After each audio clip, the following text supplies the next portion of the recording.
And welcome back, folks, to more Shadows over Loathing. Last time we played, we were still in the bayou. And, well, we're mostly done. We got a few areas to go check out. We got the quarry. We got the Haim quarry. We gotta save the frogs.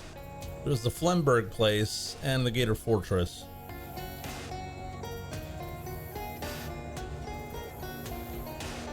Let the music do the talking. You know what? I'll just not talk at all. I don't care. It's my show. I don't care. That's odd. This patch of muddy ground has a lot of tracks in it that look like human handprints. Well, except for the fact that humans don't normally... Oh yeah, it's the monster we had to hunt. It had one thumb and 4 fingers. And we're gonna sneak up on it and then attack.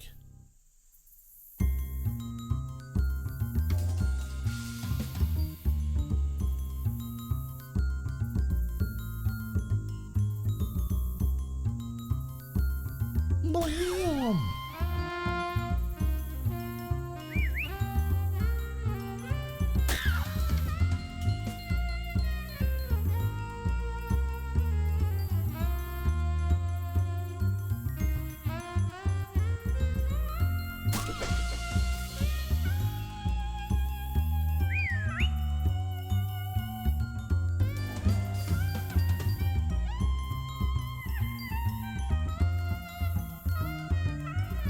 And there we go. Fight over. We got the fingernail. The old Flemberg place. The mailbox is Flemberg on the side. Let's rifle through it. You casually commit a federal crime. Oh no!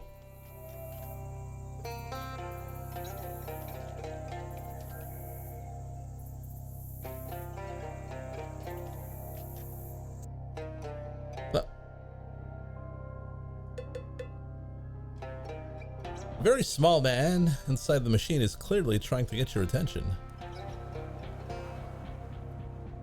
Hi, I'm Chabe. Do you need any help? Oh wait, let's do it right. I absolutely need help, thank you. My name's Flemberg, Paul Flemberg. I moved back into my parents' house because nobody would give me lab space for my experiments. It turned out an assistant would have been nice to have. What are you trying to do? Improve myself, you know, better, faster, stronger, at least one of those. But I put the wrong settings on the control console, and all that happened is that I was shrank. Can't just change the setting? The door doesn't open from inside. What? Yeah, I didn't think it through. Okay, well, I can just let you out. No. Opening the door will depolarize the booth. It takes months for the field emitters to recharge. Not to mention the fact that I'd have to collect all new supplies of genetic materials. So the door can only be opened once. Jeez, you really didn't think this through. What should I do then? Yeah. Oh. You'll have to fix the settings on the console. What should I set it to? Clearly, if I knew that I wouldn't have to put the wrong ones in myself, just make me better before you open the door. Better than what? Better than a normal guy, I don't know. I spent so long thinking about how I would build this machine that I didn't have any time left to think why I built it. I'll see what I can do. Make him smaller? Mike, you monster. Crazy controls for this crazy contraption.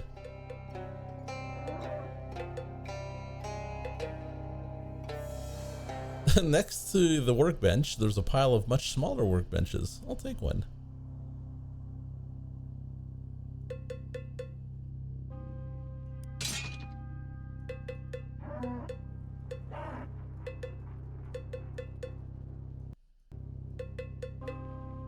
Someone needs someone to bail me out.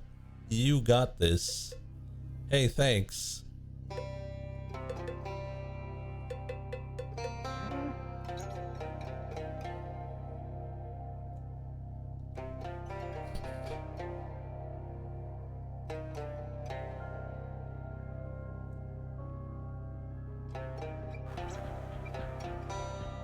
The screen above the levers reads Flemberg,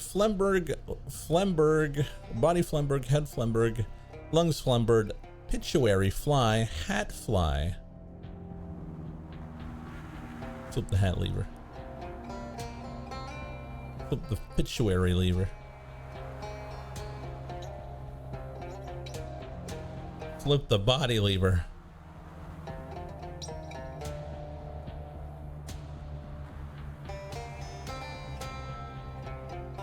What if we gave him the lungs of a fly and the body of a man? It's kind of messed up, isn't it?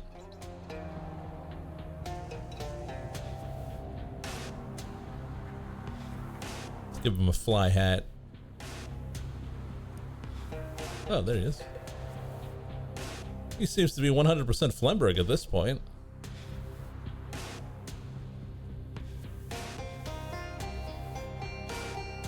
Okay, well, this is just the normal me. Like, before I even got in here, this is exactly what I do not want. Oh right, you told me that.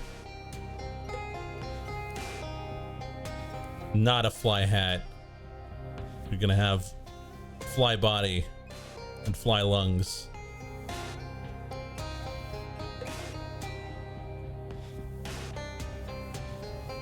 The machine contains a huge fly with Flemberg's angry head on it. He's wearing a nice hat.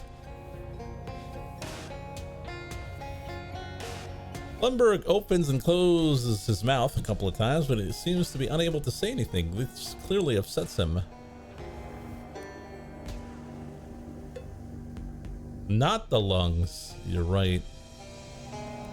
Maybe now he can talk.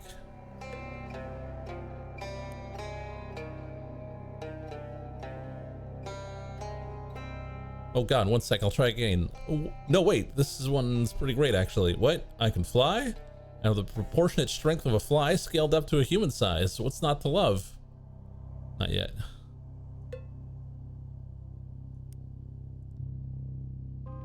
Pituitary. Fly. Oh no! Whoops. Whee, this is great. Are you serious? Yeah, look at me go. Haha.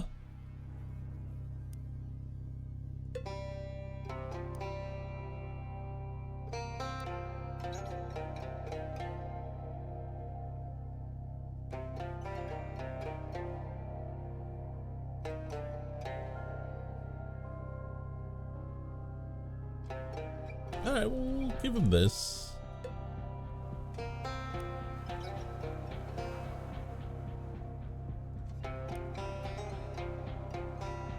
Hat?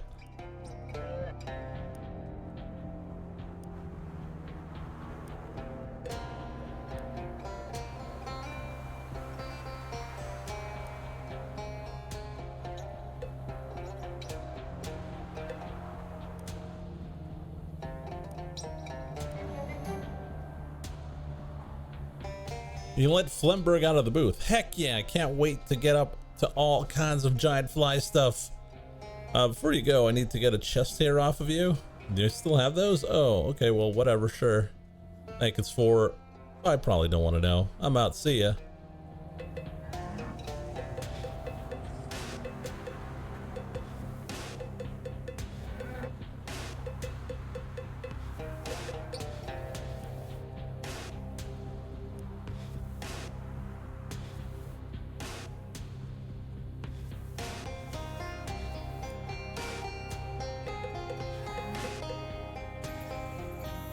All right, old Flemberg.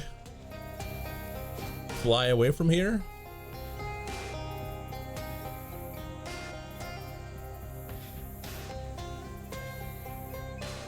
A flash of light cuts through the trees. The glare passes, and then you see it.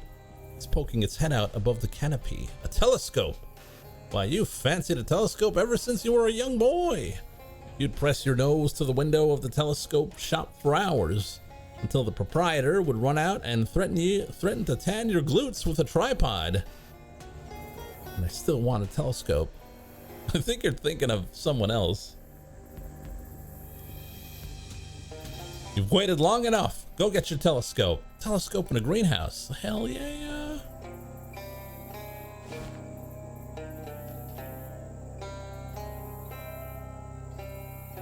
A bald cypress so tough and tall, it's no surprise some fellow has chosen to make of it a tree home. Shout up. Hello? Hey, mister. Why did you keep walking, huh? This here's Will Hunter's treehouse, and the rules is ain't no grown-ups allowed. You mispronounced aloud. Who are you? Buzz off, kid. It's my treehouse now. Will Hunter, as I said. What's up there? Oh, they ain't anything, I swear it. You don't want to see it. I do. I want to use your telescope. Right, the telescope's the property of Will Hunter. Same as my licorice collection. You mean licorice? Licorice? Oh, screw it. I can't talk. No, licorice. It wouldn't be called licorice if it ain't made of rice. It's called licorice because you lick it. I'm saving mine up because I can lick them all at once. How long have you been saving your licorice? Reckon it's been a few months. It's okay to wait a few months on licorice as long as it's refrigerated good and proper. Have you refrigerated it? It's in my pocket with some ice, so I reckon so. What's your story, Will? Make like a tree house and leave house. Ain't much to tell. Ain't all that interesting, mister, I swear. Not to city folks like you, no ways. I'm not city folk. You ever seen a pig birth? No. I reckon not. Not many pigs giving birth in the city, I hear. What are you doing in the swamp? Nothing special. Same thing everybody gets up to, I reckon. Do I want to know what that is? I don't want to know what that is. I must know what that is. I ain't telling anyways. You let me up?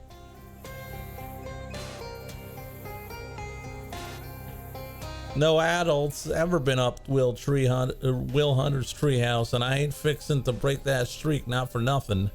You need to let me up. And that's so. Well, what's in it for Will?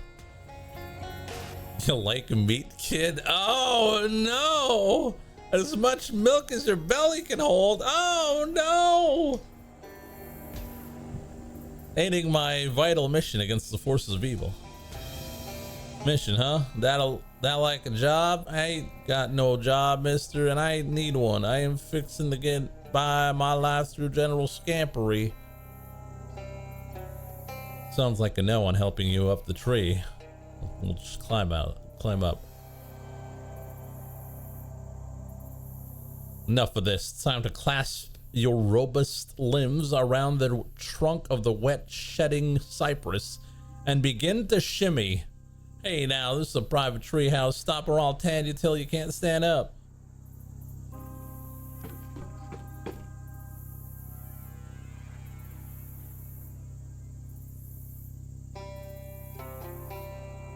Why, there's no boy up in this treehouse at all. Only the large and sagging features of a human face, sunk into the tree's very trunk. Surely that can't be young Will Hunter. Oh, well, I reckon now ain't no keeping you from seeing my plight. I've been wicked, mister. What happened to you? There ain't much to tell. That can't possibly be true. The great tree sighs, shedding scraps of bark that drift to the treehouse floor. Well, you ever hear of a doctor? You know what that is? Yes, I know what a doctor is. Heck, why do you want to be so mean for? I reckon most people you go on and ask and they couldn't tell you one thing about what a doctor does. I only ever met one doctor. Dr. Wiss lived on the same street as my step-aunt. One morning he paid me 6 bits to paint his fence, and well, heck, I swear I was fixing to do it, mister, but I heard there was an interesting trout down the river. A little wider than average, but not very wide. Just the way Will Hunter likes. How can a boy resist? No, I agree. You needed to go catch a slightly wide trout. You should have painted the fence, Will. Well, paint the fence. But I was gonna, I swear it. Anyways, Doc Wiss, he weren't real pleased, and to teach me a lesson, he went and cursed me to be a tree. How did this doctor turn you into a tree? What is the lesson you're supposed to learn from this?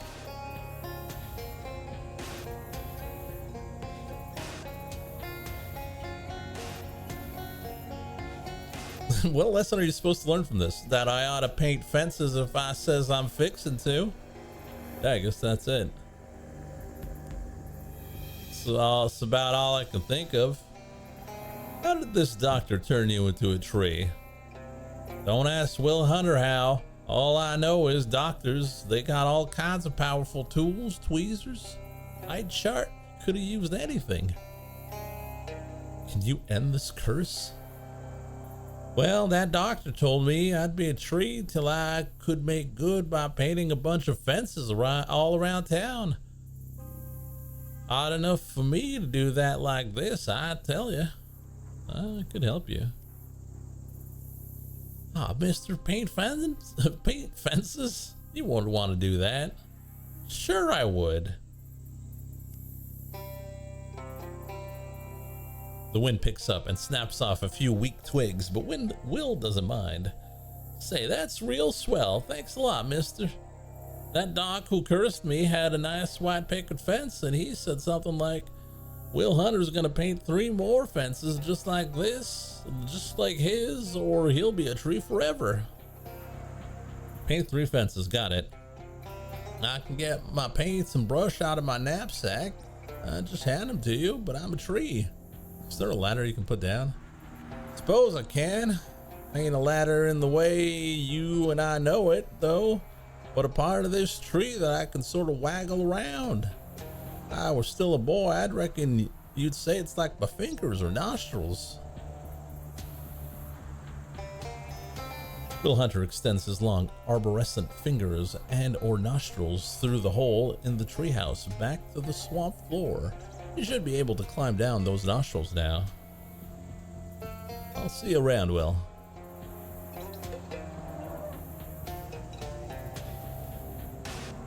Take care of those, will you? That long-handled brush belonged to a grandfather. Your grandfather? I don't think so.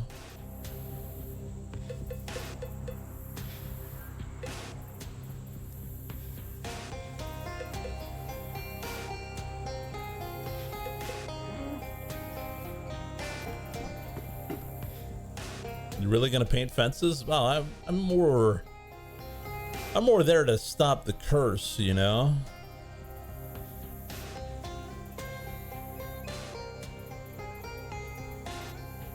Oh, the Chupanadra. Fight it.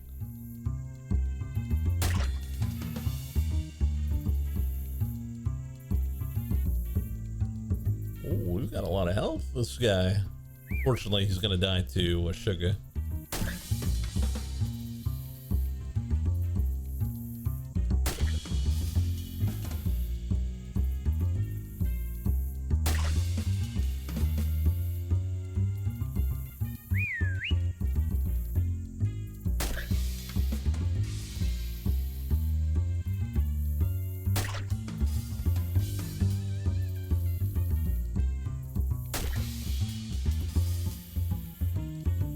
Blam!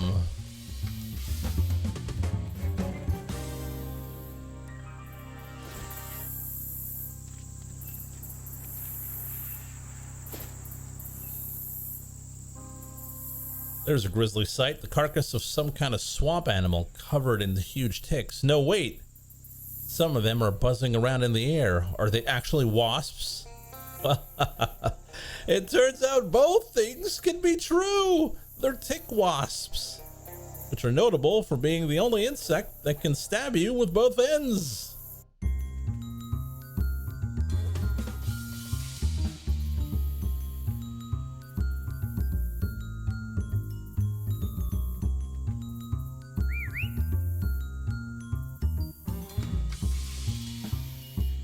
I think I got the bigger bug.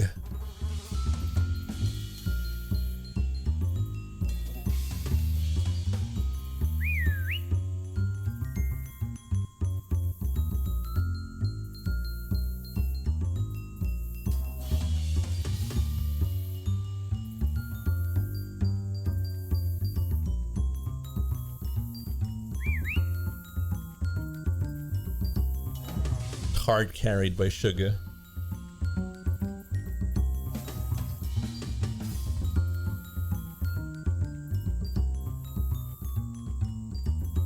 Wham!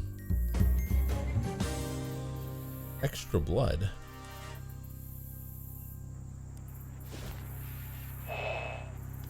Oh, we could paint the fence.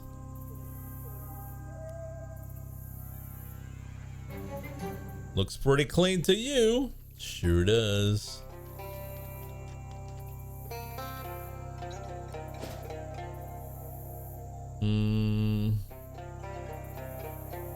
The Leather Brothers. Why here? Swamp dumb, we go. What, you don't like the swamp? It's your home. Bad home, all mud, smell gross. Well, what about your family? Alphonse stares at you incredulously.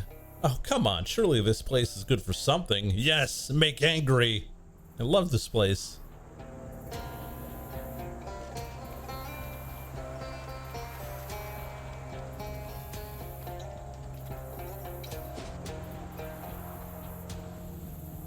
You should see my shades.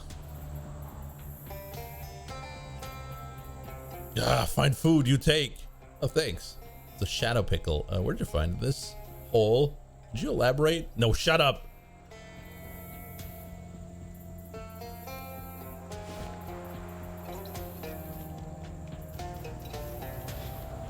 Let's go to the monster shack.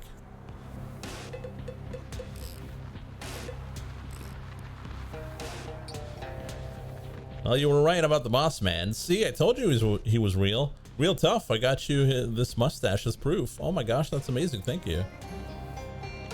The kid happily sticks the mustache to his upper lip. How do I look? Mossy? This is the best day of my life. The kid pulls out a sash, pins a badge on it, and hands it to you. Oh, we got a Monster Club sash. Here's an official Monster Squad sash and your first Monster Squad badge. Hey, thanks. Turns out you were right. The honey ape is totally a real thing. Oh my gosh, really? I knew it. Here's your tracing back on that fingernail you wanted. Wow, huh? I guess I'm just torn between excitement, vindication, and the fact that this is a much grislier object than I realized it was going to be. Oh, don't worry about it. The honey ape will be fine. It had 9 more. I guess that's true. Thanks for your help. Here's another Monster Squad badge. Thanks. Did you find the Smell-O-Wisp? I sure did. Please don't open the jar while I'm in the room. That bad, huh? I wonder if it's gotten stronger since I met it. Anyways, thanks for your help. Another badge. Thanks.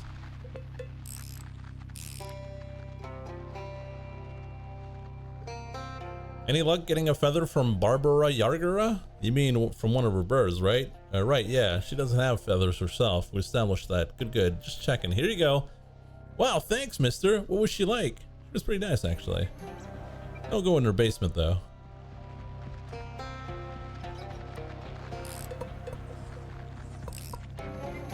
Did you meet the fly man? Did you get yeah, I got it here. Oh, thank you so much. I'm gonna put this little sliver, I'm gonna put it in this little silver locket and treasure it forever. What's he like? Was his experiment a success? I have to go.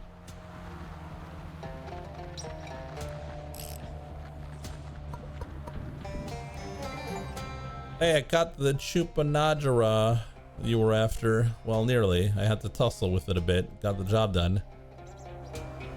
Oh, that's great. Now we have real proof for why there aren't any oranges in the swamp. Sure.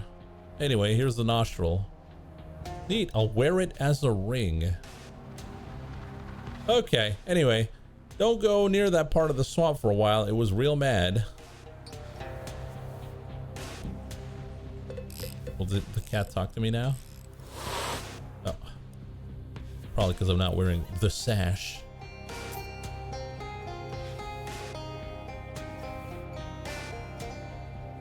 What did that replace? Wasps. Oh, we got a new cat boon. Oh, Boris. 3 spooky armor? Let's go.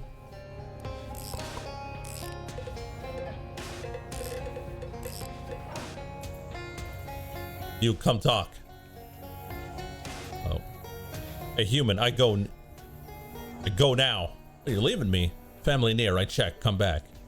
Oh, you have a family? What are they like? Good. Wife, kid, other kid, good family, strong, fight good. Can I come and meet them? No, eat you. Yeah, fair. Go ahead.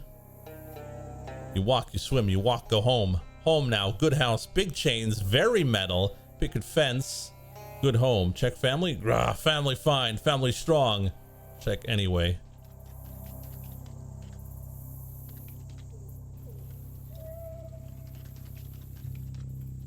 Your wife, uh-oh, crazy eye, talk wife. Adeline, how family? Family terrible, kids crazy, you stupid. Me stupid? You go, no food, stupid. No food, why? You hunt? Hunt good. Me hunt? Watch kids, kids crazy. Ah, me crazy. It's ridiculous. What happened? What happened? You stupid, that happened. Ah, kill. Wife attack, dodge quick. Kill, kill stupid. Jeez, what hell? Yeah. Dodge, leave. Your son, what eating? Alexander, eat what? Give thing, stop eat. Grab thing, wrestle boy, take thing. This pants, pants mine.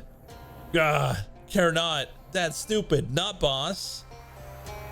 Am boss, boss punish, go corner. Eat butt. Gah, outrageous. Wear pants. Moxie increases by 1. Son bad, talk later. Talk butt. Your daughter, freak out? Anesthesia, what doing? Kill, kill, kill. Strong, fight, good. Good job. Kill, kill, kill, kill, kill, kill, kill. Okay, bit much. Ah. Yeah. Daughter bite, chomp ankle. Stop bite, let go. Let go. Grab head, pry jaws, free ankle. Woo. Ah, kill, kill, kill, kill. Back away.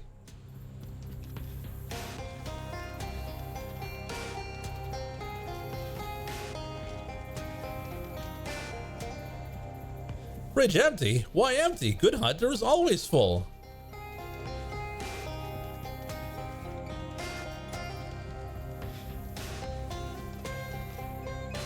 Have you considered voicing animals? What happened? Family strong, fight good, fight enemies, not family. Family crazy. Why crazy? What happened? Return human. Oh, hey, Alphonse. How's the family doing? Ah, family crazy. Oh, how do you mean? Family fight, family yell. I mean, I don't know much about Gatorman, but that's basically... Ah, shut up! Okay, never mind.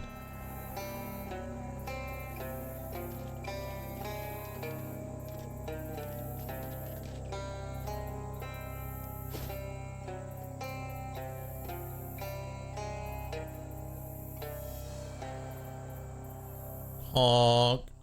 A thundering honk rattles the trees. Birds flee, fish hide. You don't know what creature gave this honk, but you know its rules. This swamp through fear. I don't have 9 moxie? Damn.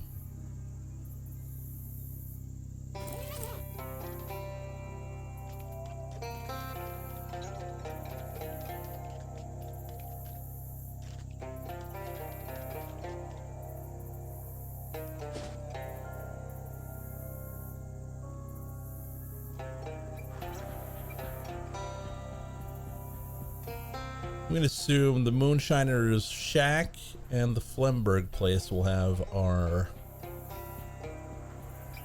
fences. You accidentally walked right into a huge swarm of gnats and flies. They're buzzing super loud, and actually, you got a pretty good beat going. Are those tiny musical instruments? Is that a locust with a fiddle? What is even going on? Join them. Swing your hips and give the swarm a little of the old soft shoe and jaunty whistle. The insects are super into it, despite the fact that you kill several of them every time you clap your hands. And when the show eventually winds to a close, they leave you a tip as they buzz away. Cool.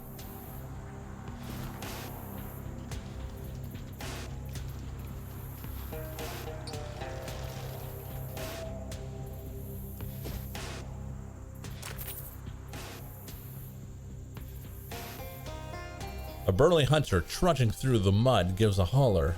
As he nears, you see he's touting a shotgun under one arm and carrying a pile of gator hides over the shoulder. What are you doing? Swamp's no place for a little boy. Gators will eat you alive. Take this. Get yourself a seat on the next bus out. Wow, that's not enough money for the bus. Fine, take it, but go. I'm not a little boy, by the way. Another one of those cursed picket fences. Looking pretty spick and span. One fence left to make Will Hunter a real boy again.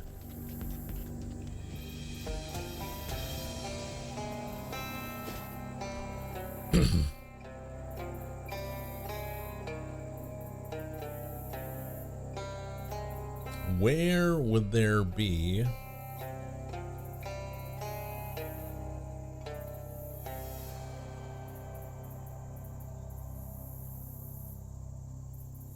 You notice a big brown rock half submerged in the swamp. It's an ancient mammoth coprolith. You can almost tell what the mammoth had for breakfast.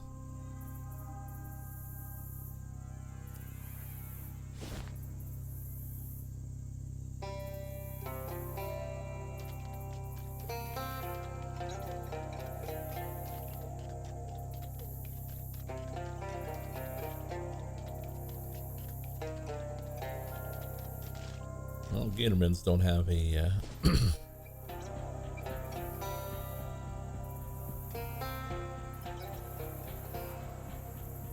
Shadow Bats.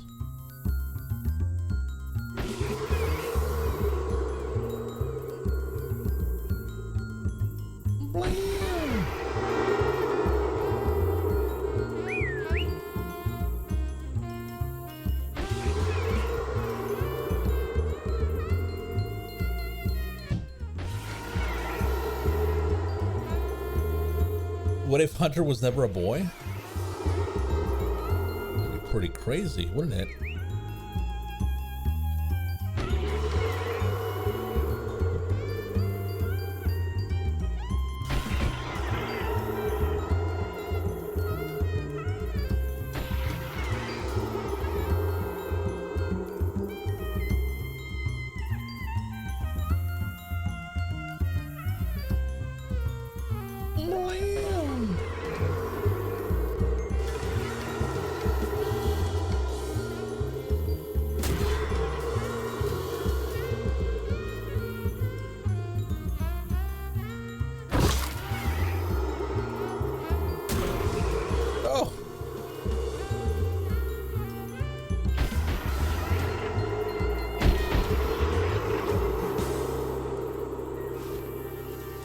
You, come talk. Ha! I learn. Learn thing. Huh? What'd you learn? Say 3 words. Oh.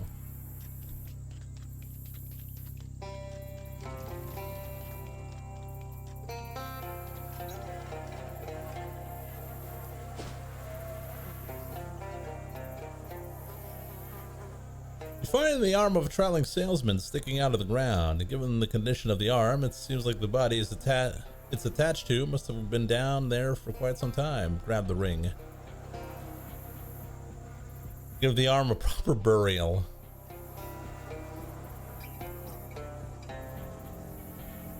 Every time you dig, the hole immediately fills up with water. He decides to use the shovel to press the arm down below the surface and call it a day.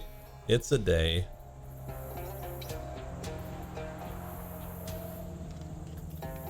Bass and Sons? I think Bass and Sons had a chain link fence, but I could be wrong.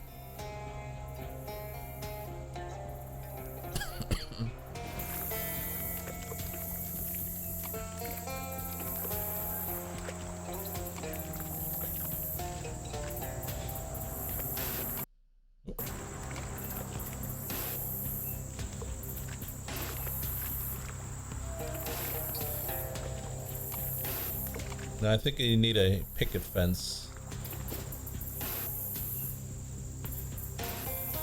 Huh?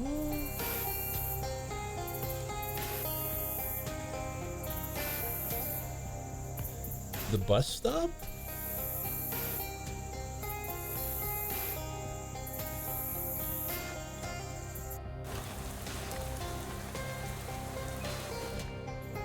Oh, there's people here. Hold on, are you Tom and Kathy? Tom Chapman and Kathy Tracy? Who wants to know? I do, is that obvious? I'm working for your bass fishing father. Which one? Don't answer, doesn't matter. Take a last look, we're on the next bus out. Your folks back home think you were kidnapped or eaten. That's so utterly typical. They can't even conceive that someone might not want to live the same little largemouth bass life that they do. It's not even a life. Not for us. It's not the kind of life we want to lead. It's only possible in the city. What kind of life is that? We're gonna start a business making wigs for judges. More power to you. Is that a job? Is he? Are you? Don't be rude. I'm sorry, but you gotta. I mean, that's like asking if cobbling's a job. Is cobbling a job?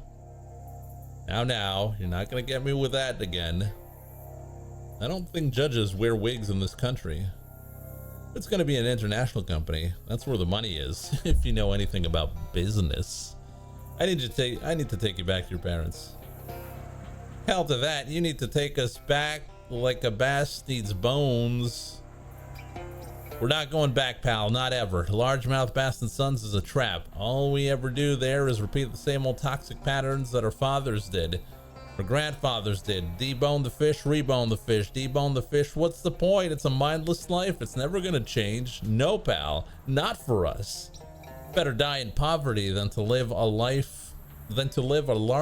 bass deboner or reboner. Fortunately, I was hired to bring you home. Listen, friend, we're not going back. There's nothing and nobody that can make us. Please. Oh my God.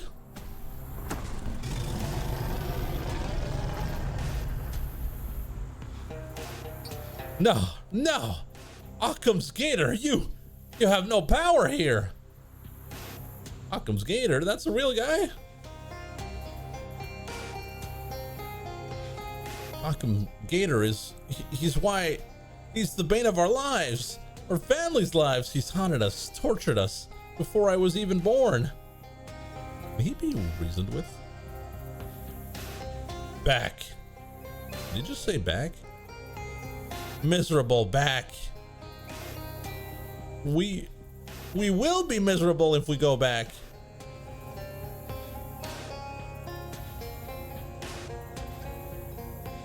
The gator sneers. To your surprise, the beast apparently has no intention of killing or eating the children, but means to return them home to largemouth Bast and Sons. But why? Why would it care? You want them to be miserable? Yes, all miserable back.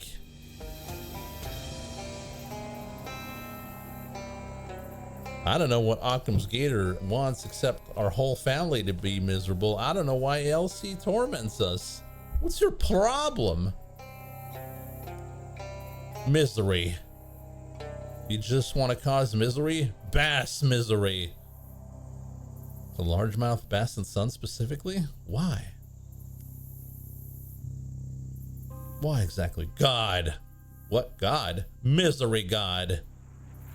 You have a God that wants to cause misery to largemouth Bast and Sons? Amen. What's your God's name? Occam's gator. Now you leave these kids alone.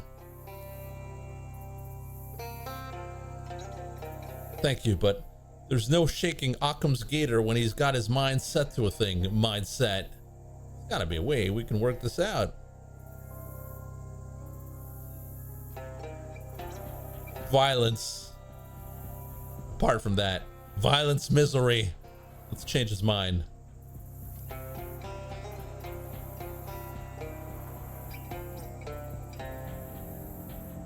The monster abides by his own obscure ethos, but perhaps you can outthink him. If you let them go, you'll cause more misery to their families. Tom and Kathy will actually be more miserable if they leave. How's that? These kids want to start a company to make wigs for judges, Occam, and you thought deboning and reboning largemouth bass was a joke.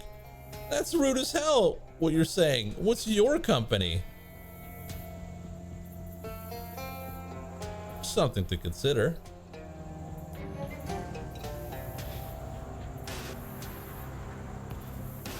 A slow smile creeps across Occam's gator's face and keeps on growing until it's made a complete ring around its head.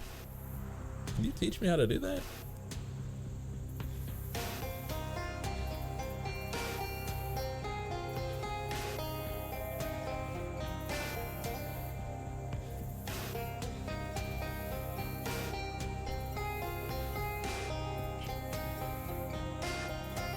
I don't know what to say. Nobody's ever stood up to that thing before. Dad's even tried giving him a cut of the business to leave us alone. You mean what you said though? That we're gonna be miserable making wigs in the city? Yeah, almost definitely. Huh? We're doing the right thing. If I was 100% sure of that when we left, I am now 98% sure, which is still... that's still very high. Yeah, that's pretty high. Well, thanks, mister, for getting Occam to take a hike. I know it's not much, but would you like this? Free sample. Judge Wig. Enjoy that, but mind you don't combine it with the jury's wig and the executioner's wig. Nobody should have that much power. Hold on just now. Are you still trying to take us back to largemouth bass? Don't combine. No, you can go. Thank you, Father. No, get on the bus to give you my blessing. Thank you, Father. Huh? Oh, you said blessing, so I just assumed. No, it's fine. It's nice to have your blessing anyways. Thanks. Have a good life. Have a good life, mister. I know we will.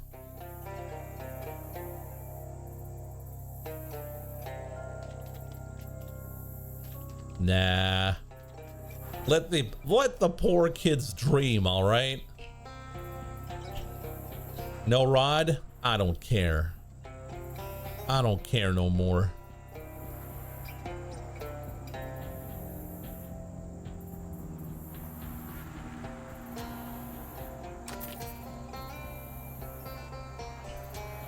Shotgun toting gator hunter hollers at you from behind the trees. You again? I told you to get. Not give you enough money for the bus.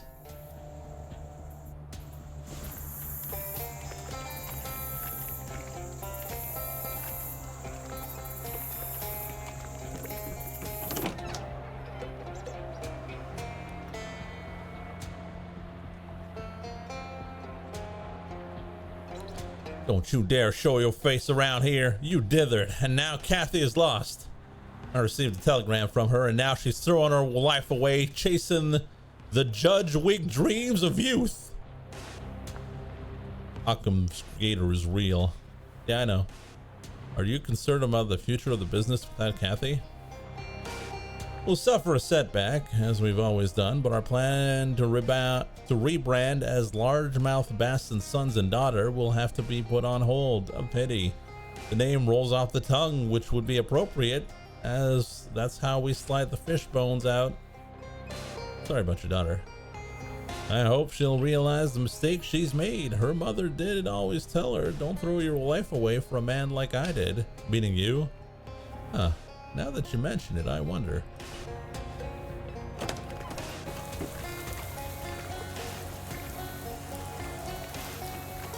Why did you make this game? I did not make this game. Don't have the imagination for it. Hey buddy, found your truck. It's out of gas and something ate the engine.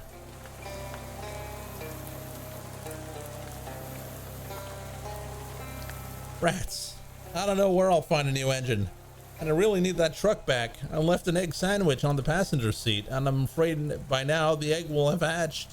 Take it easy. Go check out the truck. Oh, there's a shiny treasure chest on the tussock. Check it out. Throw your haunch of meat. It was not a treasure.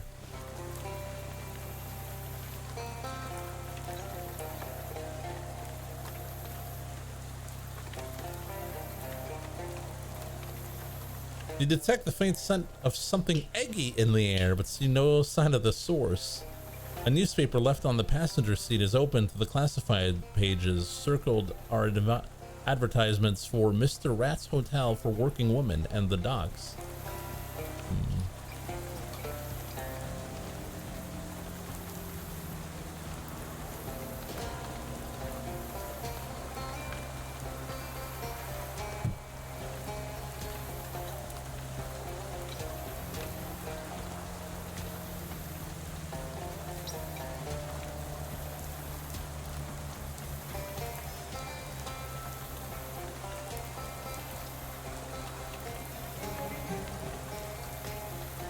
Quite an interesting looking rock half buried in the muck. You yank the rock out of the swamp to reveal that it wasn't particularly interesting after all. Oh.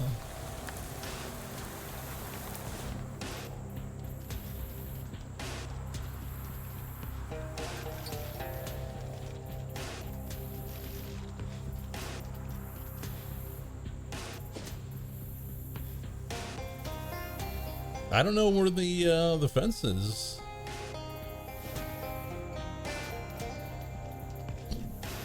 There's no fence in the mud hinge.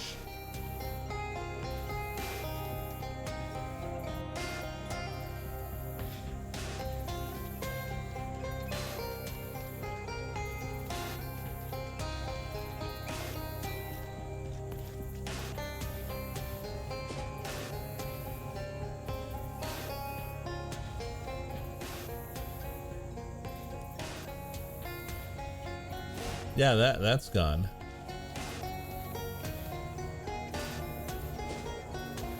Well, we'll check out the quarry.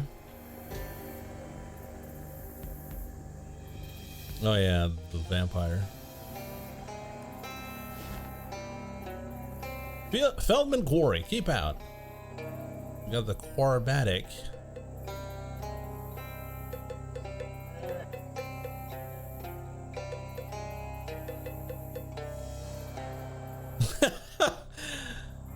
The rock has shades on it. This is by far the coolest rock you've ever met. Befriend it. You hang out with the rock for a while. It's amazing. Damn. Stylish gel. You'll never be as cool as this slime. Damn, it's true. I don't have hobo code.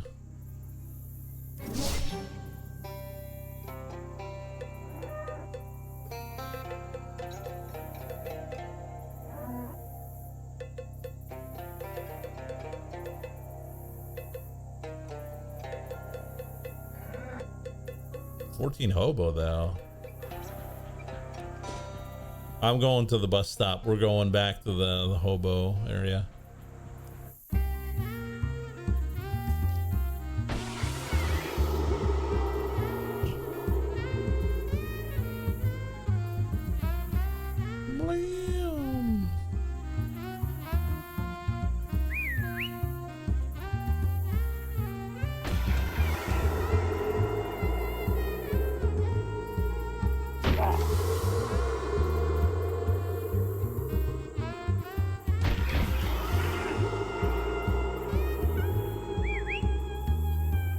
Blam.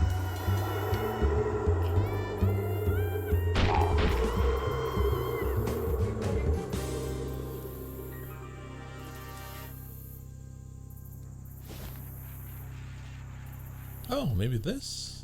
No? It's not really a fence, though. Ocean City. Hobo camp. No house. Squab of mab goons blocking the way. Alright, wise guy. No more fun at games. You guys' opinion of what counts as fun and or game is puzzling to me. Shut up!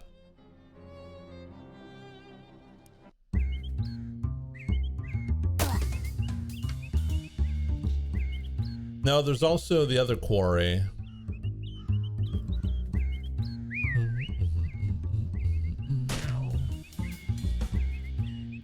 The quarry for the frogs.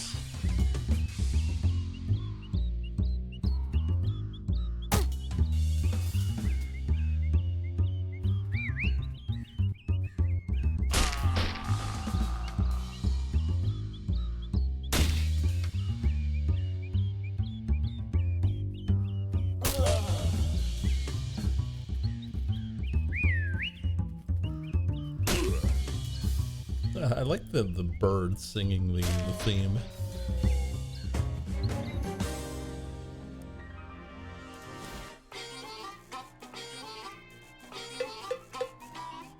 Towie.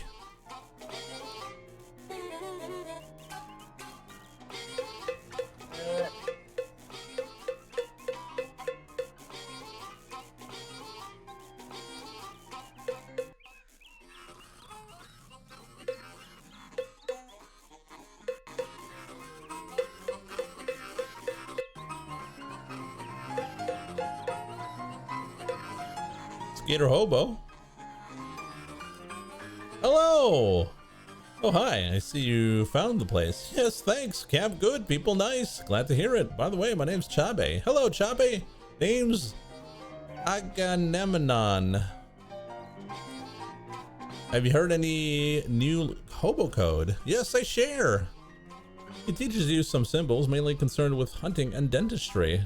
Oh, cool. The girl we met at the frat house. Thank you so much for helping me before. I didn't get to your name. I'm Calendula Crabtree. I'm Chabe Von New York. I'm afraid I can't pay you back yet. We don't really have anything to make decent booze out of. At the moment, I'm just using random kitchen scraps and weeds. I can't serve you that in good conscience or good ethics. Don't worry about it.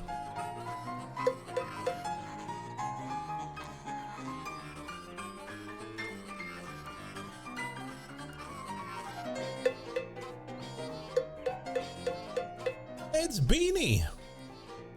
Hey there, good to see you again. The whole gang is here.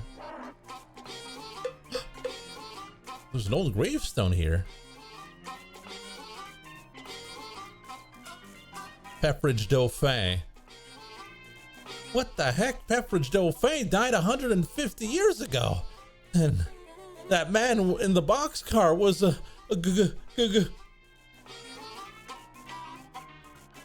Hello again. Ah! Oh, did I startle you? Dreadfully sorry. Pepperidge, you're alive! Well, yes. Was that in question? The gravestone says... Ah, I see. No, this is my great-grandfather's. I was named after him. I decided to bring it with me as another souvenir in addition to my father's padlock collection. Huh, well, that makes sense. Sure. Oh, there he is.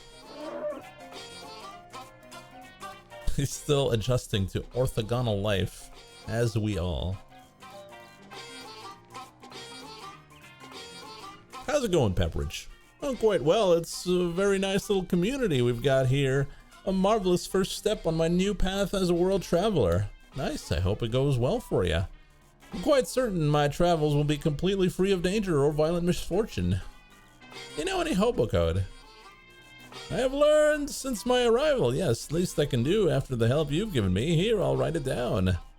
Writes something down on a scrap of paper and hands it to you. I don't really understand this one.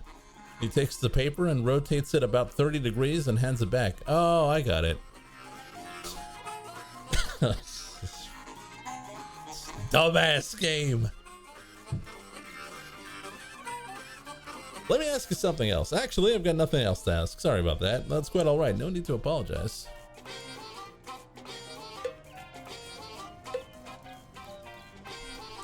The hobo you met in the abandoned grocery store. Yeah, we've talked to him before. Hey there, Samuel. Were you able to find any work? That's a shame. Yeah, right. Don't let it get you down. How's camp treating you? Seems nice. Everyone's really friendly. That's great. Community's real important. Definitely better than standing on an abandoned street corner. I don't suppose there's any chance of a punchline where you suddenly say something really elaborate and completely understandable, is there?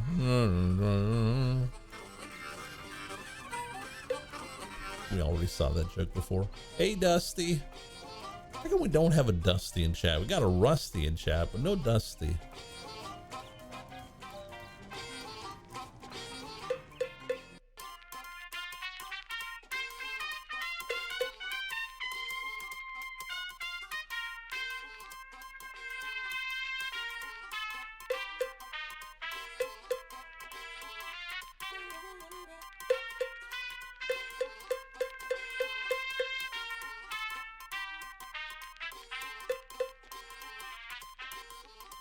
True, we don't have a musty either.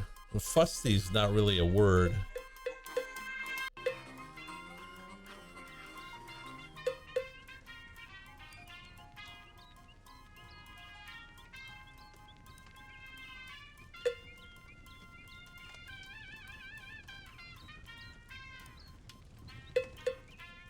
It's Johnny, King of the Hobos. Ah, Chubby, you get around, right? In what sense exactly? You go lots of places. Oh, yes. You think you can be in the vicinity of the Seaside Institute of Technology anytime soon? I have a small delivery I need someone to make. Sure, I can do that. I've received word that a hobo out there has come into possession of a number of old dorm beds that we could certainly make use of them. Could you locate this man and give him this invitation?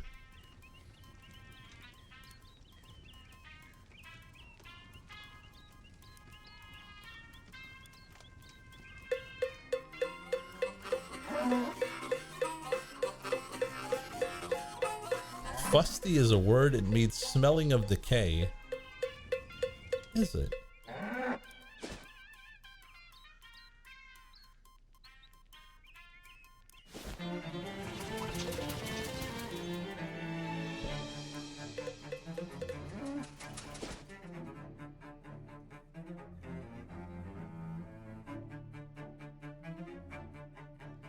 Look, weapons room. This is a music classroom. These are musical instruments. Not clubs, not guns. Look, cannons. Those are tubas. Worthless, you take.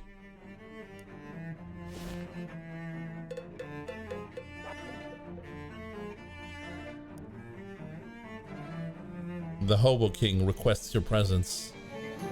Come again? There's a hobo camp just outside Ocean City, and the guy in charge heard you're rich in beds. He asked me to give you this official summons. Oh, hey, that sounds like a good deal. Can't use more than 1 or 2 of these myself anyway. I'll head on out there, thanks. Oh no, I wanted to buy something.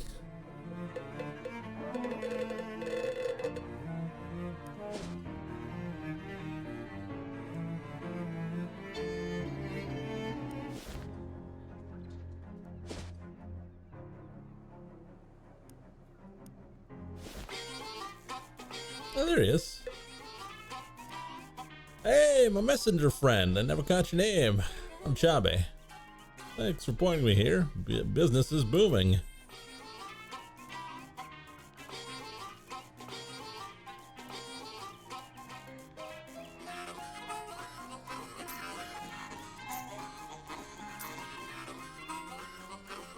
Oh, Anarchist Hardware is actually pretty good.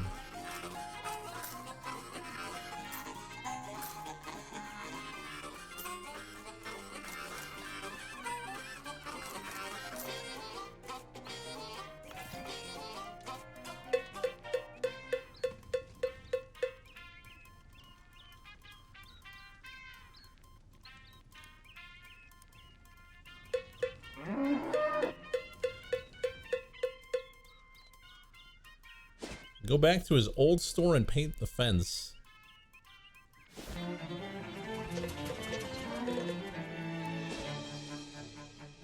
No. There is a fence. The final picket fence you need to paint to end Will Hunter's curse. I would have never found that. That's a good one.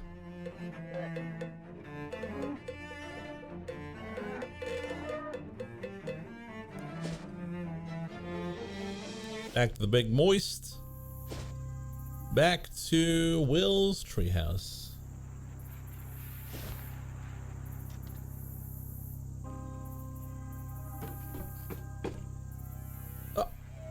Will! You're old!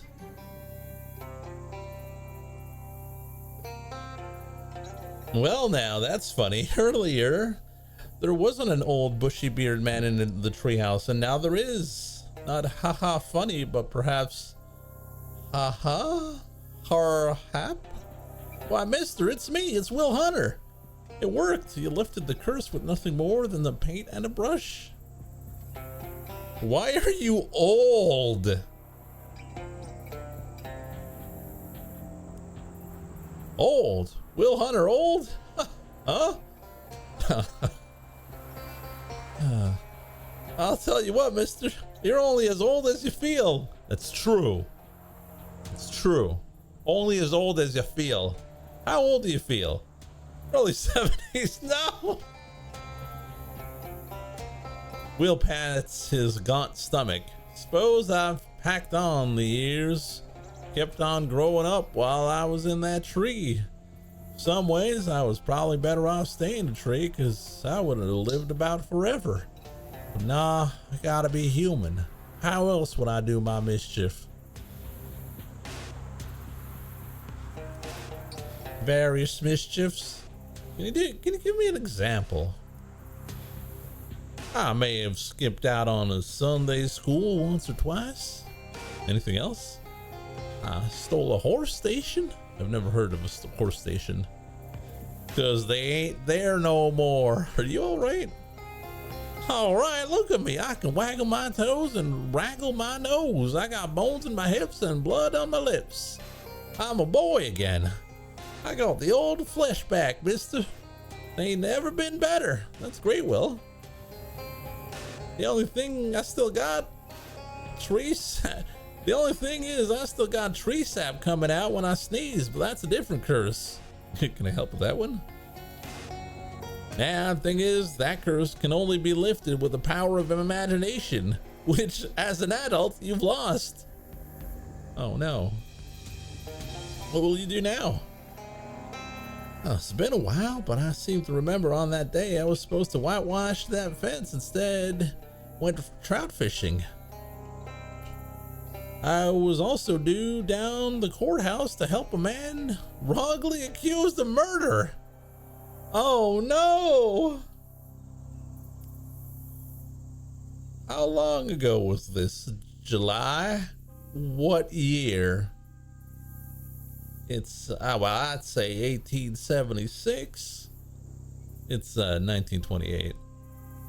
Yikes, I reckon I shouldn't stop for breakfast then. Let's just hope no trout distracts you on the way. So July 1876.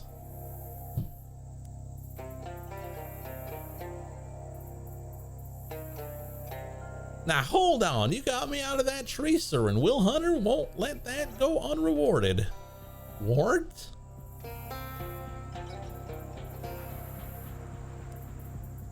That's warrant, I said. I want you to have this. 'Tis my greatest treasure, the shiniest thing Will Hunter got. Sure enough, crystal. Not so shiny marble. I thought you said this was a crystal. What's this? Well, that's a bona fide marble, mister. You can play with it, keep it in your pocket, or put it in your mouth to talk worse. I guess. Hey, thanks, Will.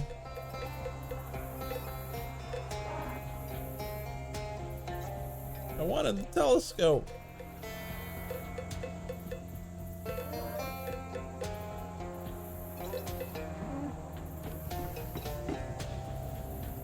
All right, let's go.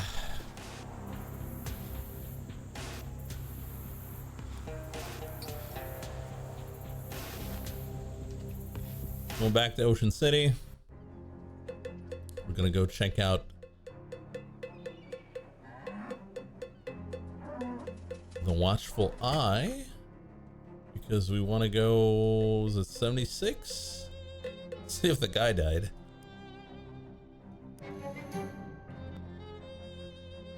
The month's paper tell of an McElhatton murder trial, which ended in a mistrial when the star witness was metamorphosed into a tree.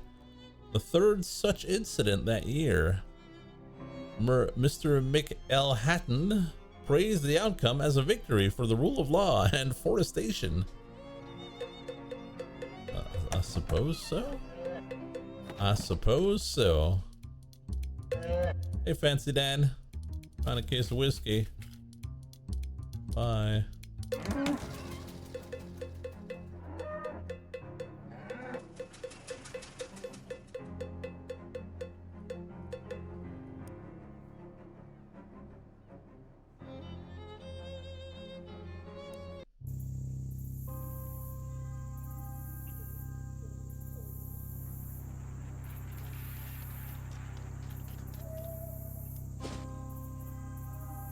Did you check the news? What about?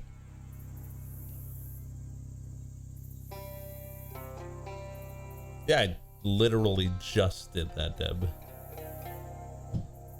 Discover a rundown old swamp shack with several mob goons hauling crates out of it and loading them into a delivery truck. A guard points a shotgun at you with a glare. Hi, what's in the crates? I don't know. I'm just a lookout. What you looking out for? He cocks the shotgun. People asking questions about the crates.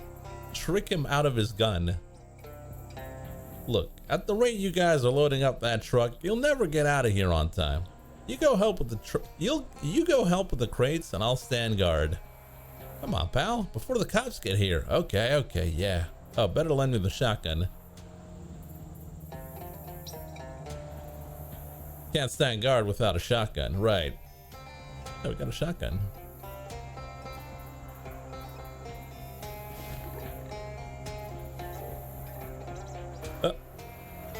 What's that about? This guy seems a bit, hi there, ribbit. This might seem like a strange question, but do you know anything about a curse, ribbit? Your attitude says no, but your everything says yes, ribbit. There's a note on the door. Drive efficiently. Excess gas use will be deducted from your paycheck.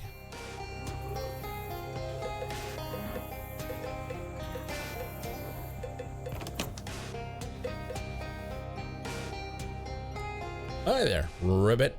Nice suit. You look like a fancy guy, Ribbit. You basically won the frog lottery, huh, Ribbit?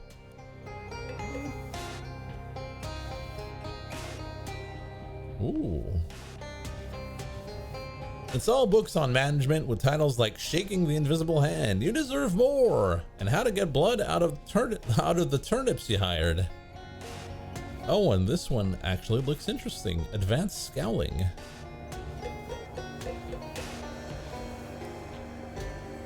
Give the files a quick riffle through. They tend to be very thin. People who were hired and then quit real fast. There's only a handful of current records, and they aren't very interesting. Oh, there's a hat here.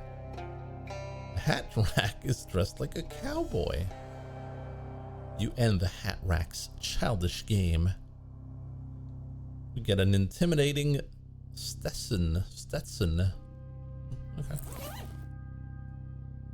The gun would be good, but like it's only 4 damage.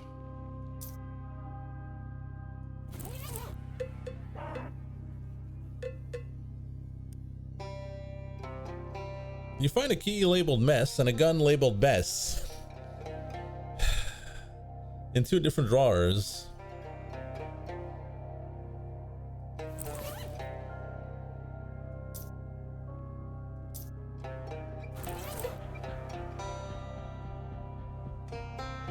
A painting of a safe. Is this meant to be reverse psychology? Look behind it. You push the painting aside and find, surprise, a safe. Unfortunately, it's a key type safe and you don't have the key. Not that a combination lock would have been much better, but you could have twiddled the dial and hoped you get lucky.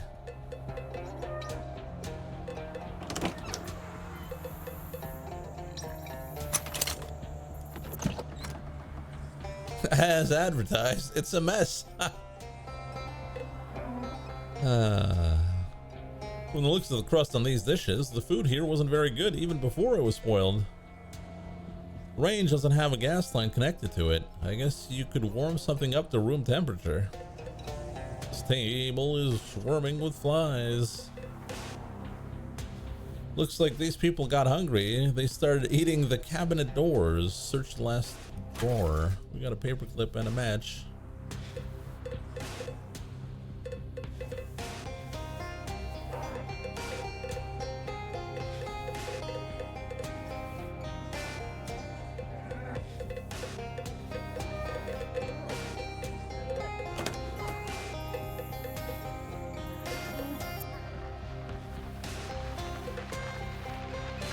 All the oil in this lamp has dried up.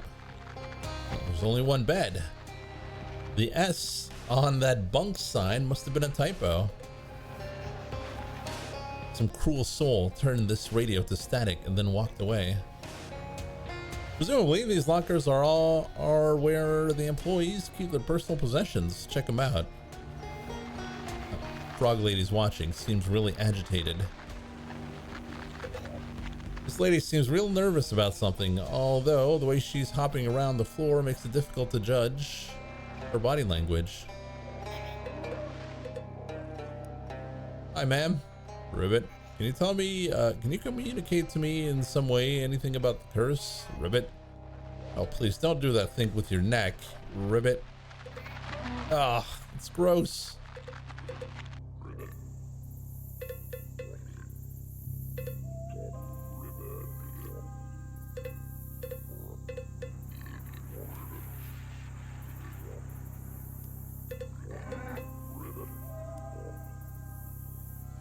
If I asked you if you were a frog trapped in a man's body, would you have any way to answer that question that I would be able to understand? Ribbit.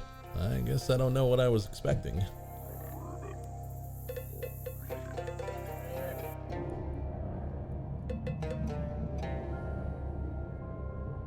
It's a crude but large statue of a frog. It looks pretty old. Has a single glowing emerald eye. Mess with it. Hey, don't touch that! Talking man. That's right, I'm a human man and not a frog at all. I have reason to believe that you're actually a frog in a man's body somehow. Well, it's my body now and I'm keeping it. I don't need any dry skin leg walkers coming in here. And holy hop, you got the missing eye. This big emerald? Yeah, I was just noticing that it looks awful lot like the other one. Okay, I absolutely need you to step away from that statue right hopping now. You don't want me to fix it?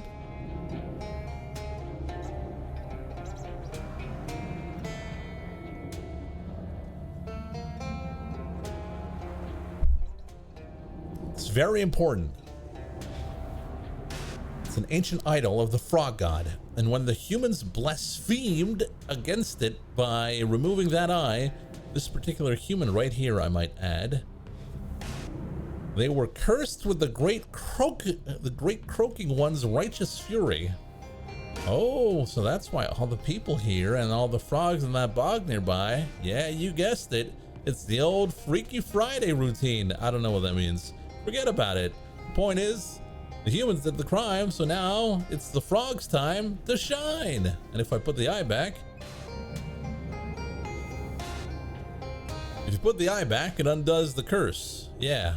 Oh, Hop, I maybe shouldn't have told you that. Those frogs, people, really want their bodies back. Yeah, well, so hopping what? Hop 'em. Jeez, man. Look, take your inherent pro-human bias into account and consider the justice of the situation, okay? These people come rolling in here with their machines and stuff, tear up our land, spill oil and gasoline everywhere. Then they find this ancient religious icon, and the first thing they do is try to loot it. These aren't good people, and they got what was coming to them. Well, what should I do? I'll tell you what. Take out the other eye of the statue. What? I don't want to be a frog. Nah, don't worry about that. It won't curse you. What it'll do is make the original curse permanent. No takebacks, no do-overs. That's justice, Tadpole.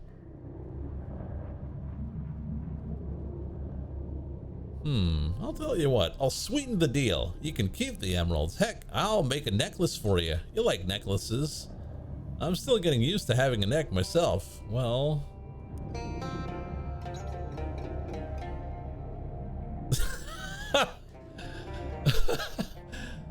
Okay, I'll take out the other eye. Okay, I'll take out the other eye. Lie. No deal, I want to fix this. No deal, I want to fix this. Lie. I'll think about it. I'll think about it. Lie.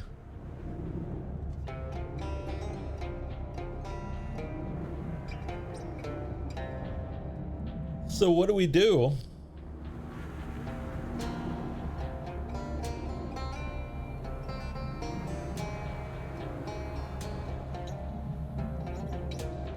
Four?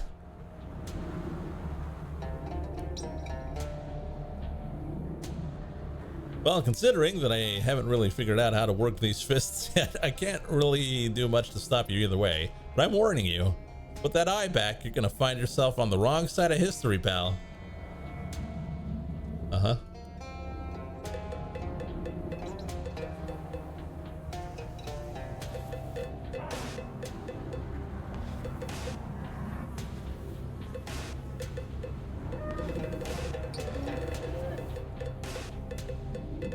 Well, what do we do? Do we condemn the frogs to a life of frogness? Well, the humans to a life of frogness.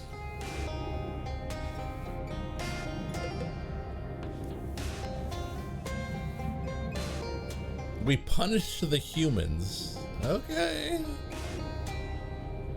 Who are we to decide this?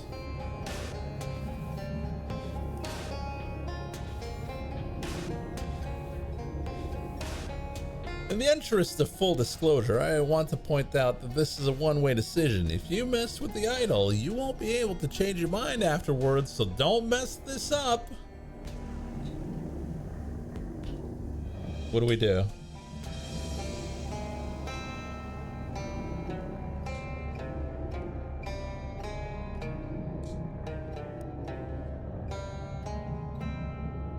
Kid, you made the right decision. Come here and give me those jewels for a second.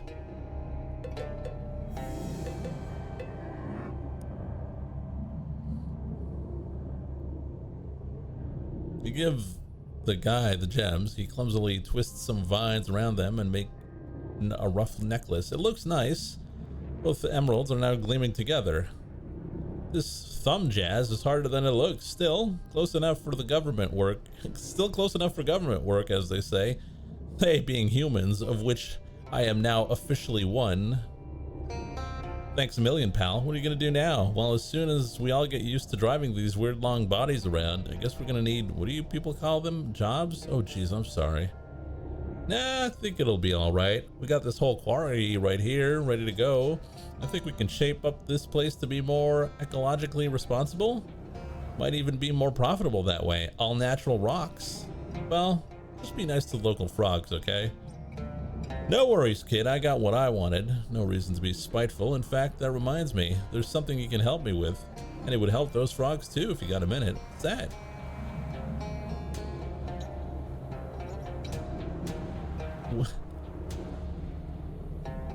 It would help me with these frogs if you got a minute. What's that? It's a basic measure. It's a basic unit of measurement for time. Geez, if human don't use them, I've got even more to learn than I thought. No, I mean, what's the job? Yeah, so that cave back there on the left is filled with flies. It's a huge breeding ground for them, for whatever reason. At first, that sounded like a great deal, but turns out humans don't eat flies. No, we don't. Real bummer to find that out, let me tell you. I used to love those things. Now, can't stand them. Anyway, there's a huge pile of maggots in the back of that cave. If you can clear out the flies out there and haul those maggots out to the bog, I'm sure the frogs would love to have them. Disgusting. What's in it for me? Well, geez, I don't know. The joy of helping out a bunch of frogs in need? Buddy, I already made you a necklace out of the biggest gemstones you're likely to see on this half of the continent. Fair point. Oh my God!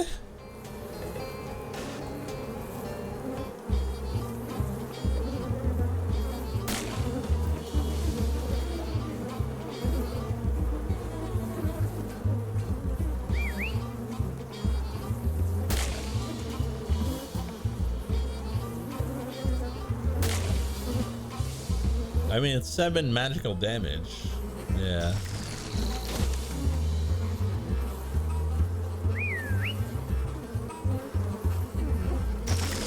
But it probably would take the Sash's place, right?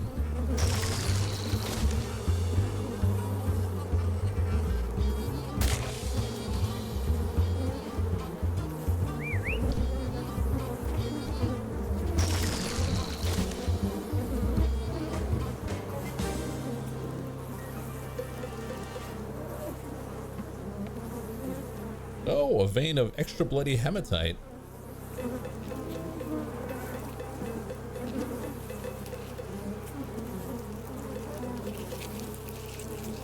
All the pile out to the frog bog. This seems like a task that's going to be either very arduous or super disgusting, probably both. Fortunately, I never bothered to mention the large tarp that you've been carrying around in case of emergencies, so you're able to use that and gather all the maggots into a large bundle and deliver it to the bog like the universe's worst Santa Claus. Ho ho ho.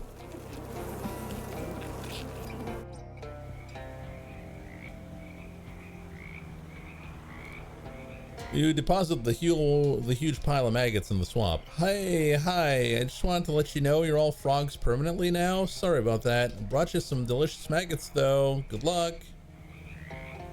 Why, awful. No, jerk. Help. Gross.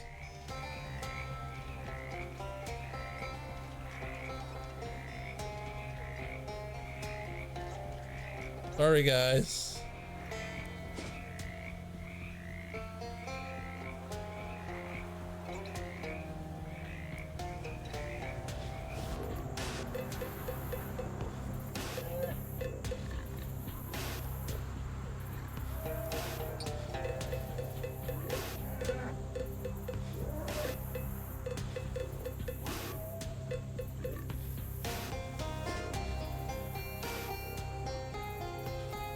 Ah, fine food you take. Oh, thanks. Shadow salad.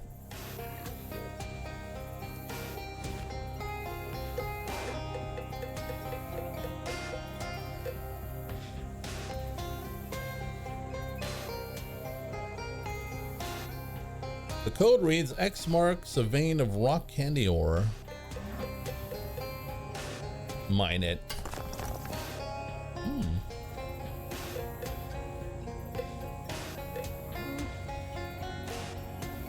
There's a big lever here labeled dump.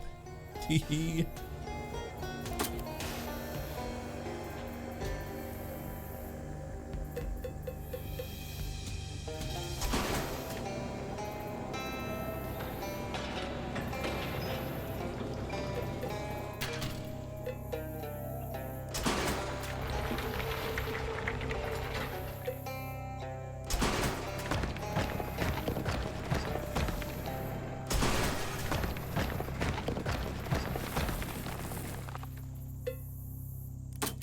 Oh, I think I blew it.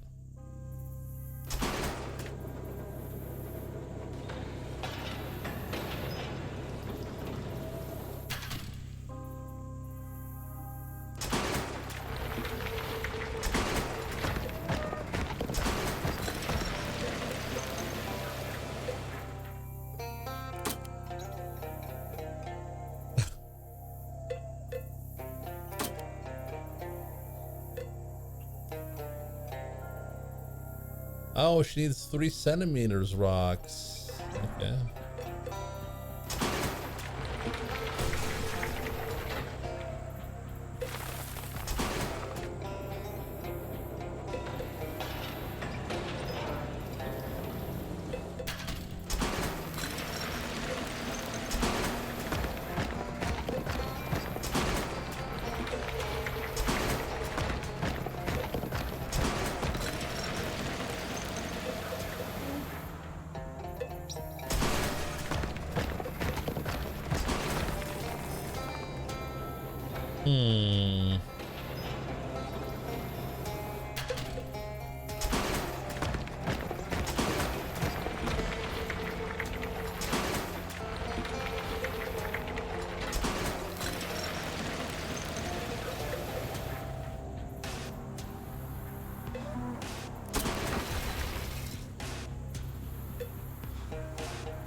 Drive it back to Rhonda.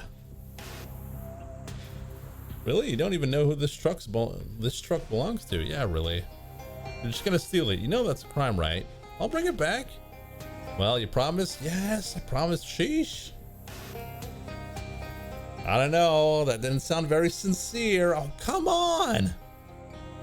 Look, I'm not willing to be an accessory to the dump truck theft. I said I'll bring it back. All right, well, if you don't, it's on your head, not mine. Who are you? My mom?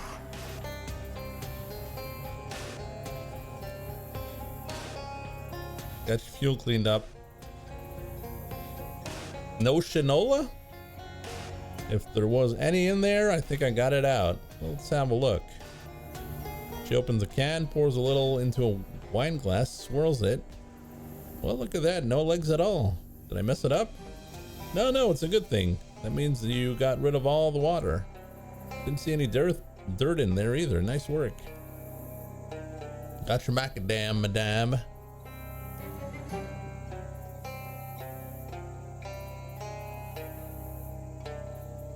Give me a hand spreading these out and towering them up. You two spend some time setting up a makeshift runway. It's hard, dirty work, but it beats dealing with fairies and fishmen and the rest of the bonkers nonsense you've been getting up to. Guess you're all set then. Looks like it. Got my plane, got my fuel. Runway's all sorted out. Thanks a ton. I couldn't have done it without you. You know, you could have a career in aviation if you ever decide to give up what you do. I'd rather not explain. I'd rather not attempt to explain it. Gotcha. I've had jobs like that. Well, I haven't got any meat on hand to pay you for your time, but here, let me give you this spare flight helmet as a souvenir. Oh, thanks. You earned it, pal. Keep her flying. Good luck. Oh, bye-bye.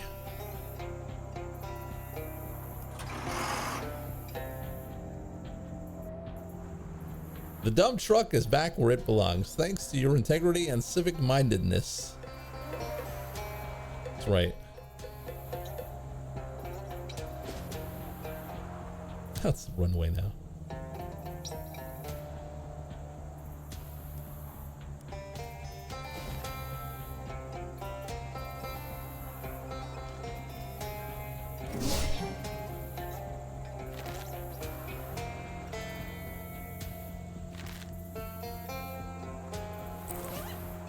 How much experience do we have?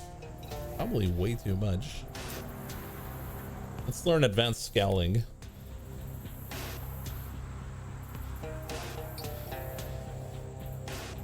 You read the book and really up your frowning game. Not that there's anything fun about anything. Grit teeth. The back page has a bunch of exercises for strengthening your frowning muscles, all 438 of them, according to that old adage. All right, let's upgrade.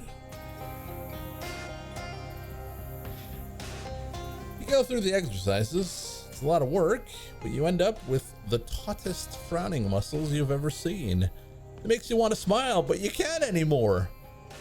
Grit teeth has been upgraded. You test your newfound abilities by frowning at the book until it bursts into flames. Damn. That's crazy.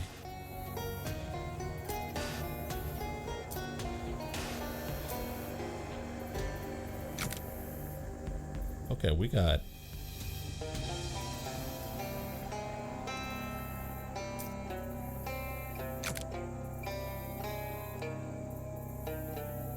You hold on tightly to the book, letting it shake your hands until you've become worried that you'll develop a case of jazz eyes. Jazz hands has been upgraded. You go to put the book back into your sack, but your shaky hands cause you to drop it into a bonfire instead. Oh well.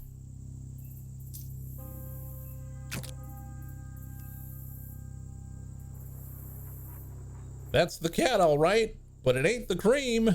Revolting. How could they print that? You've reached chapter 2, which is titled Off-Color Jokes. What were the other ones then? Continue to plumb the dank depths of this file repository. These jokes are so filthy, they can't be paraphrased without giving great offense.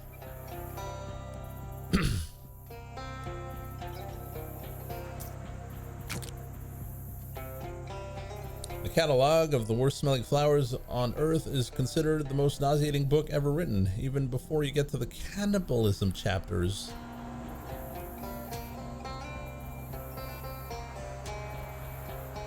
The rest of the book concerns the running aground of the HMS Cannibalism in Arctic ice, and the descent of the crew into, you guessed it, fortunately or not, your humble botanist made an exhaustive effort to catalog all the associated smells.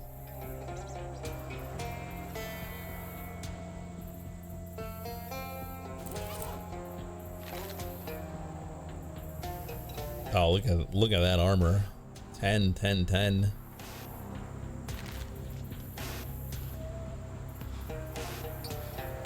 These Gatormen aren't doing enough damage to each other to seem like a real fight. They're either sparring or this is how Gatormen arguments work. Either way, they aren't paying attention to you. Sneak past them.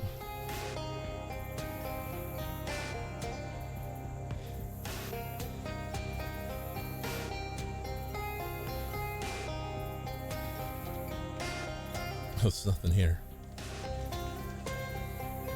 This filthy pipe must lead inside, presumably to the bathroom part of inside. If the smell is any indication, crawl through.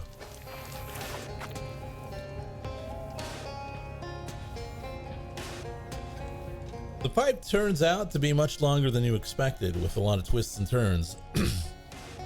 Clearly, efficient airflow in the ventilation systems is not a big priority in Gatorman architecture. You eventually come out in either a garbage processing center or a kitchen. Let's take a look. It's a kitchen. Even if Gatormen bother to cook their meals, they probably don't cook them in an electric stove standing in 18 inches of water. This is a kitchen only in the sense that it is a place where food is prepared. This must be the Gatorman's dinner bell. Well, we could ring it, but for what purpose? It's one of those fridges, you know, the ones hanging on big rusty chains.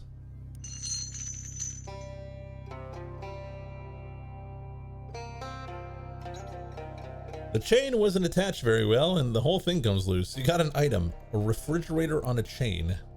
Oh, okay.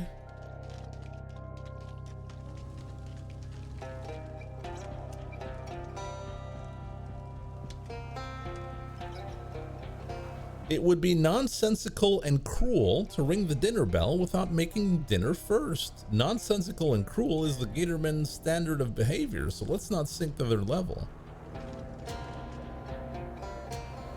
Let's prepare a feast. What, are you kidding? All the food here is day-old meat with bites sticking out of it. You'd die. Not for me, for the Gatorman.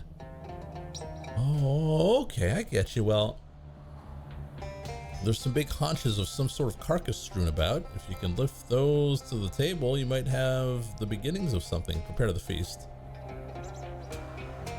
Poke around the cupboards, pulling out everything you can identify as maybe being Gatorman food. Mainly telling the difference between old lumps of meat and old lumps of mud by whether it's got a bone sticking out. Since you don't know whether Gatormen avoid food with mold in it or consider it an essential spice, you compromise and only scrape off half. Then you pile all that onto the table and garnish it with a sprig of parsley.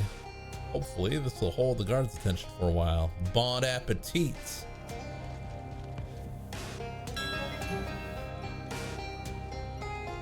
You bang on the bell with a discarded bone, then crouch next to the door. The Gatorman guards all stream in and immediately start fighting over who gets the juiciest lump of whatever those lumps are made of, and you don't notice you sneaking out into the hall.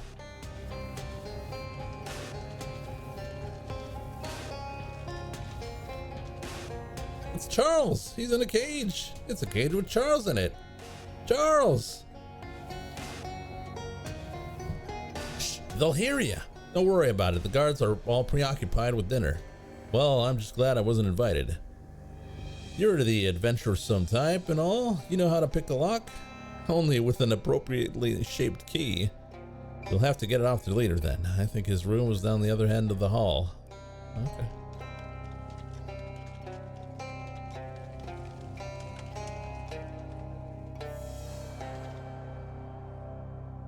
A big rusty chemical barrel. The barrel says chloroform. Leave it alone.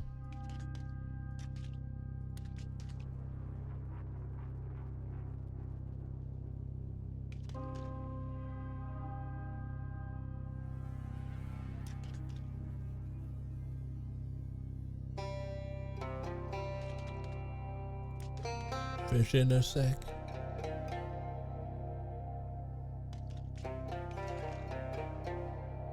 The shoebox is waterlogged. A real surfeit of nouns. Oh. There's some wide loafers. Widens your gate. Let's go.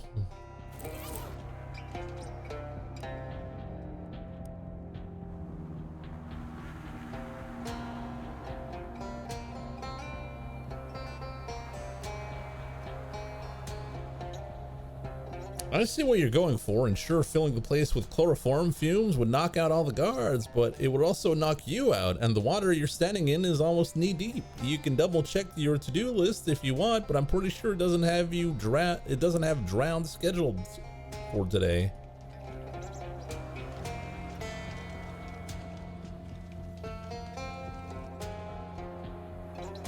Hey, go away.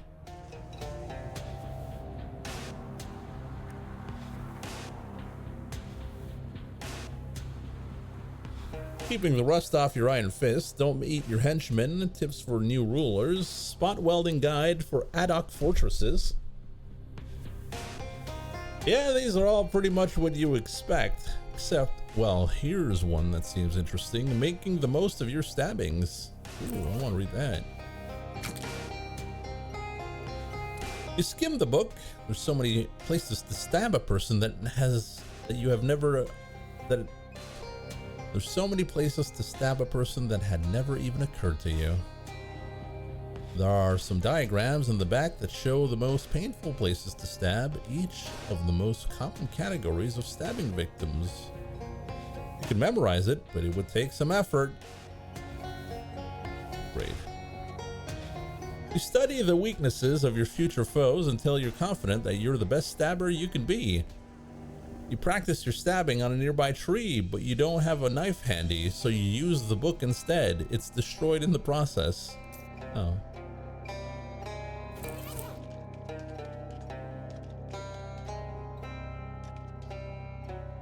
You found it. The least comfortable chair in the world.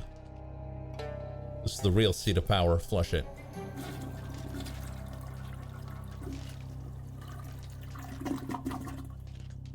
This hole leads down to a massive underground chamber. It's too long of a drop for how scared you are of drops.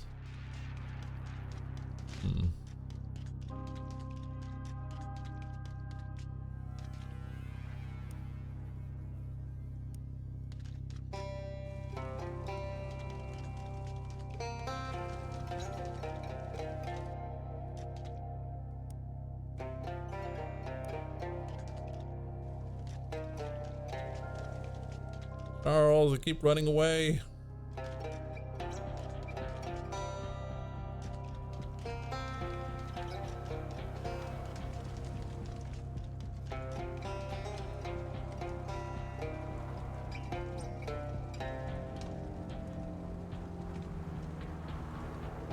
More French?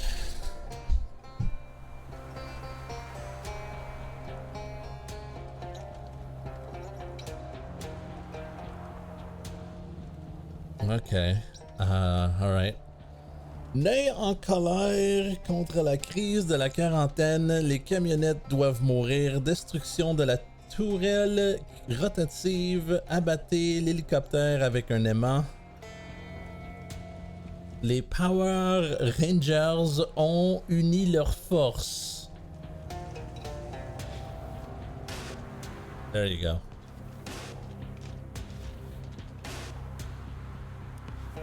Don't know why you guys want me to read in French. It's not a parlor trick.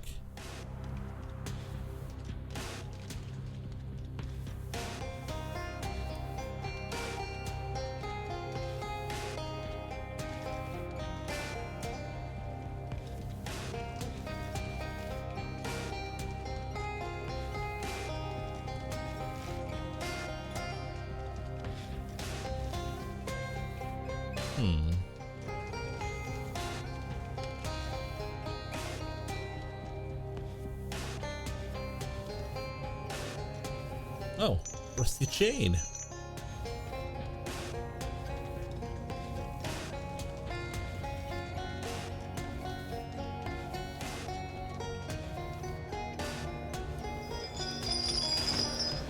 Private property, scram. What is this place? You don't know what that object is, but oh wait, it's got blood all over it. It's an altar. Where'd he go?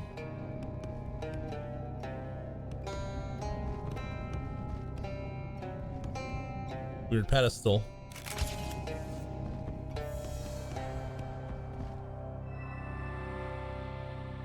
Serious, go away.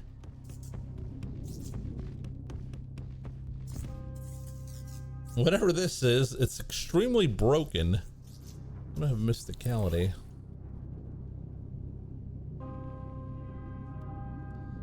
Were you proud or ashamed when you read that? I was annoyed.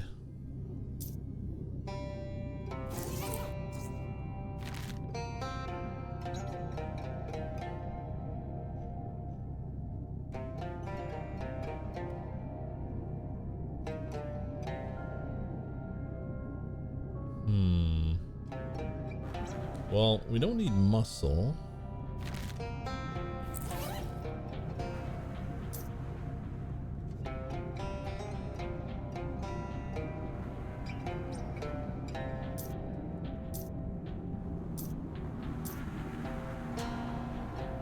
Oh. Muscle by 1, mysticality by 1, and moxie by 1. Let's freaking go.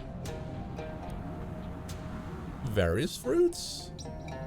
Body is filled with a rich blend of nutrients and syrups.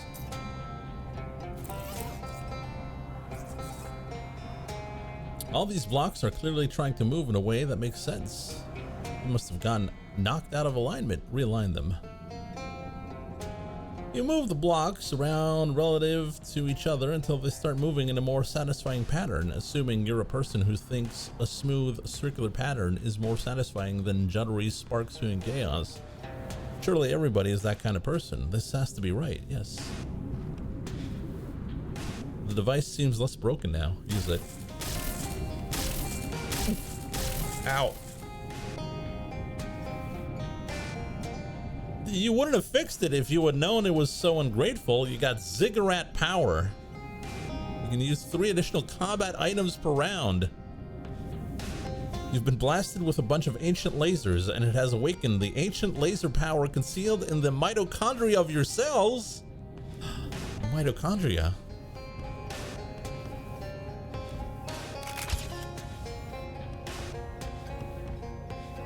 It's the powerhouse of the cell.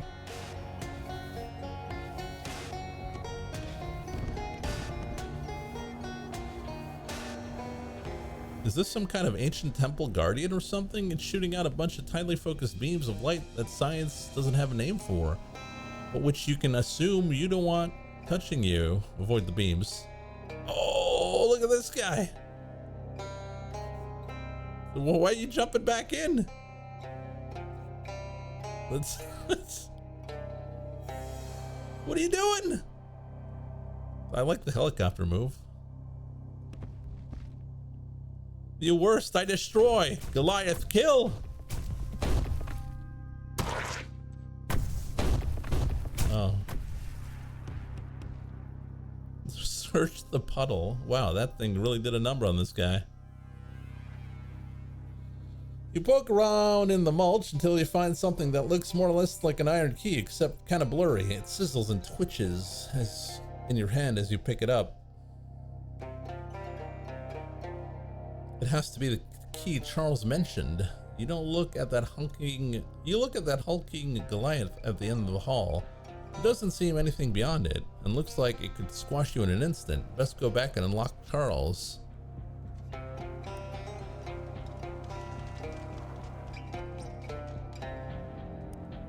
You found the key? I think so. It's kind of weird though. Yeah, I don't like the looks of that. I bet dollars to donuts that that's the artifact we're looking for.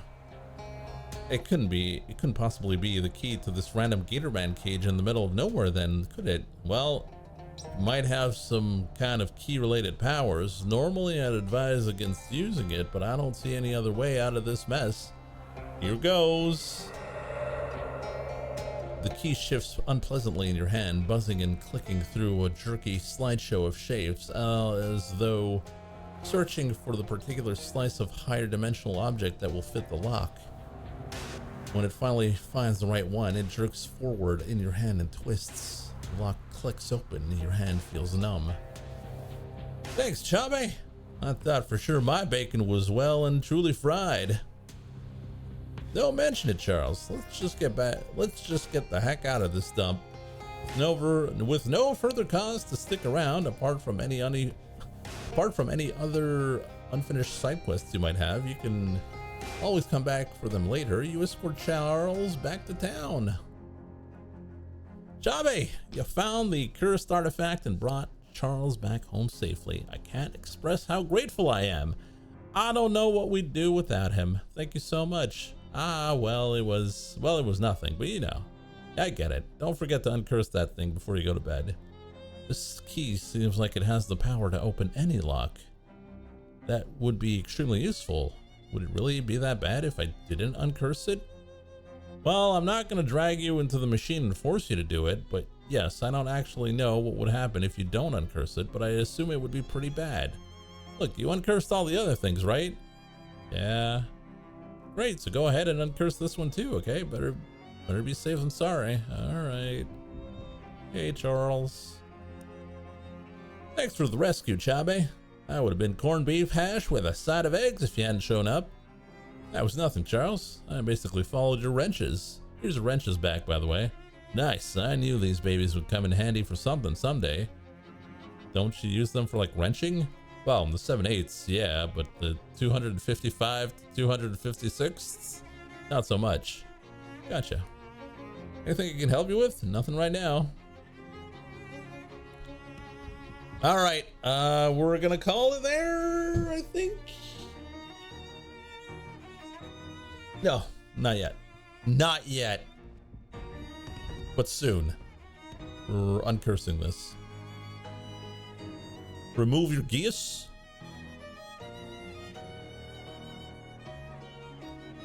Hey, Jessica, does this thing get rid of geeses? Plural of goose is just geese. Why do you have geese? No, a geese. Like a curse. Oh, probably. Do it. Ah. Inside the contraption, you feel a whoosh, a pop, and a little pain, not unlike having your ears pierced. And indeed, there's a spurt of pus that follows the procedure, although not from where you think. The geese is gone. Good stuff. Yes.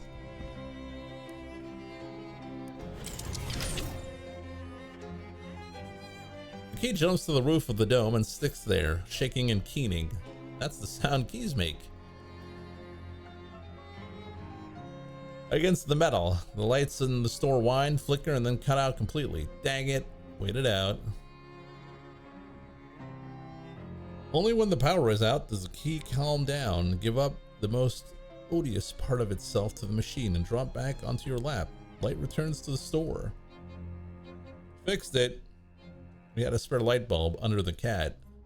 That's where I store my light bulbs. The key's curse lingers on the machine. It is itself an arcane lock, to be solved only by a projection of consciousness. Do it.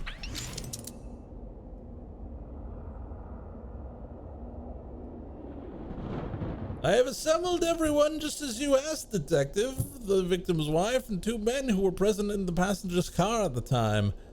I confess the truth of this murder continues to elude me, but no doubt you are soon to enlighten us with your great powers of deduction and observation. Yes, of course. May I inspect the body? No, that wouldn't be fair to the other passengers who haven't had a look. That's so dumb. I see. But I will tell you again what I know. At 11:13 a.m., the professor dropped dead in his chair after sitting down with his wife for a cup of tea. At that time, Mrs. Ryo-Okenshi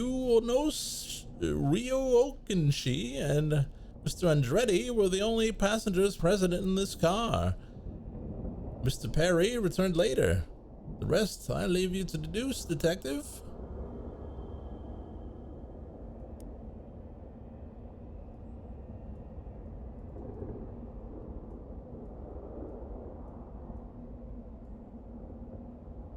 Niccolo Andretti. Businessman Andretti adjusts his cufflinks. Detective mode. I told you, I never even heard of this man. I know of Burgerworth College, of course. That's an excellent institution. But I didn't know he was a professor there. Now come on, let's not delay our journey further. I'm traveling with 19 suitcases of exotic rubber to make new and exciting wheels at the factory. Detective mode. You observe closely to see what you can deduce. Exotic rubber, eh? No doubt from the jungles of Almodovar, whose local brand of nicotine I smell in his collar. Of course, the rubber plants of Almodovar don't just yield material for bouncy tires, but an odorless poison, lethal when drunk in hot tea. But why would this man abet the murder of a stranger? I suspect the answer lies in the resume on the table and the name printed on it, Martin Perry. Yume Ryu-Okenshi. A moment's privacy, please, Detective. I've got nothing to do with my husband's death, and no reason to want him gone. He was a kind man and not a rich one. Everything he made, he spent on the roulette tables. He owned over 700 of them. That's the largest collection in the world. We were traveling to Yorba Linda, so the mayor could give my husband the key to the city, but that won't happen now. Detective mode. Sometimes the simplest answer is the correct one. She says she has no reason to wish her husband dead, but the chemical stain in her cuticles and the fingerprints on the window above, which she opened to dispose of the murder weapon, tell the tale more truly.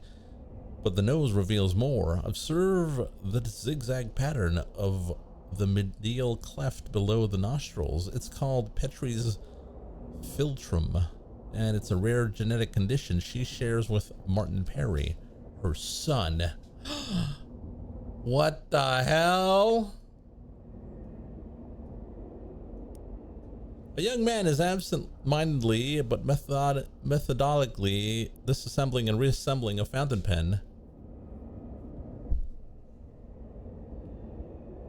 As I said, yes, the man was a professor of mine at the Bergerworth College, and yes, he gave me a C and a D, but that's no reason to kill a man, won't you agree? Besides, at the time of his death, I was in the laboratory, trying to figure out what all the bits and pieces do. The perfect alibi, wouldn't you agree? Detective mode. He's right, a mere C and D is no reason to kill one's professor, but is that the whole story? Observe how the boy tinkers with the fountain pen and the train's lavatory. He fancies himself a mechanic, but he wouldn't get a foot in the door of that profession if his C and D stood for car dunce. Nobody would be able to hire him unless the professor who awarded those ignominious grades died. In that event, every grade he ever gave would be voided, and this young man could take a plum job in the car manufacturer and start earning the big bucks. It's him. He's the one. It's gotta be, right?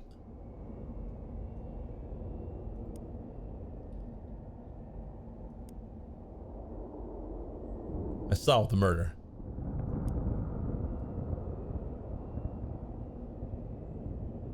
That's all I know. That's all I got for now. I need more time.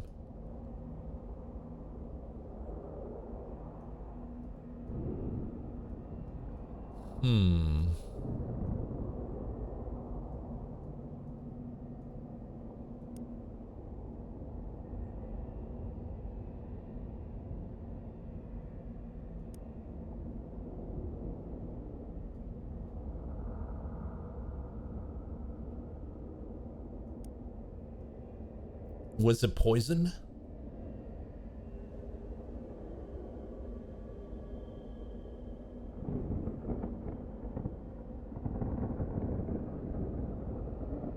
Surely it's the obvious. What is the obvious?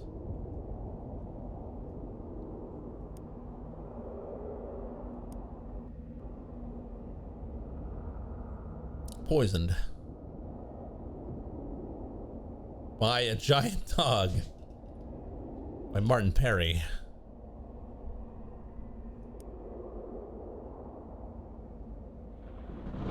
The victim was poisoned by Martin Perry. Hold on now, that's Claptrap. Everyone, that's Claptrap.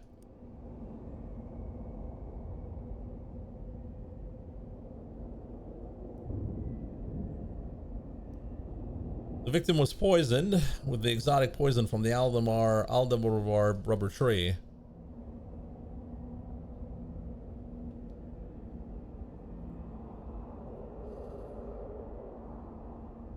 To void his car gun's grade so he could make tires for Mr. Andretti.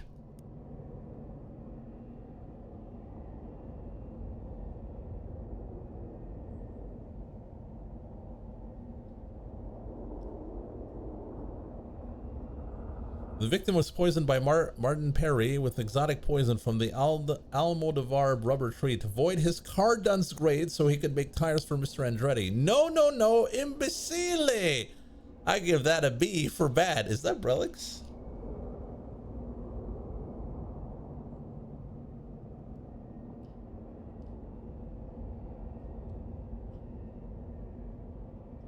Careful now, don't be a fool. You were gifted with great powers of deduction and observation.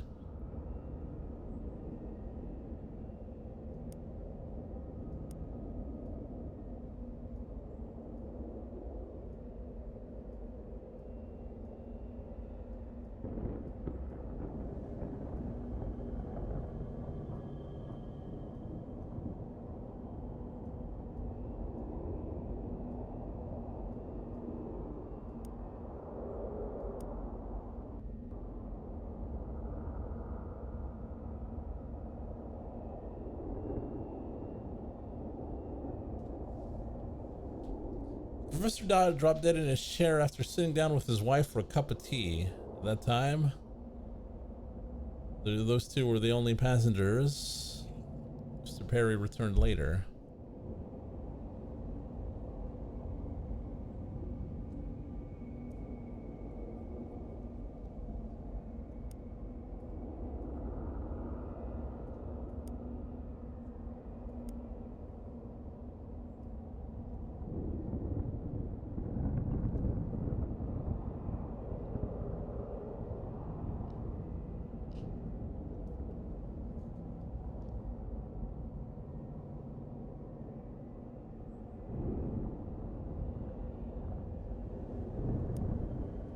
So you think it's the mother?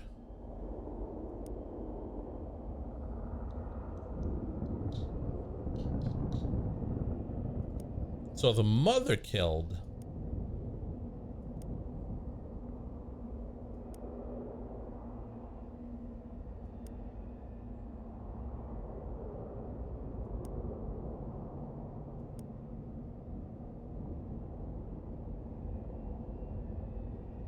Young Martin Perry dreams of working on cars, and his fresh ideas excite Mr. Andretti, who runs a tire factory, but Master Perry's professor has effectively blacklisted him as a car dunce, unemployable.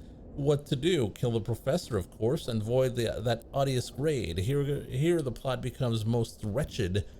Master Perry's mother, Yume Ryo Kenshi, marries the professor and arranges for him to be present on the very same train as Master Perry and Mr. Andretti, who supplies an undetectable poison administered by Miss Ryo Kenshi.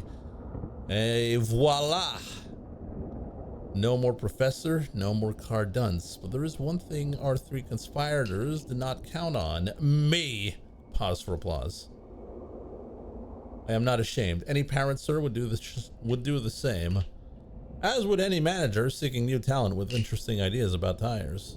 If you call someone a car dunce, you're branding them for life, and you're responsible for anything that happens next.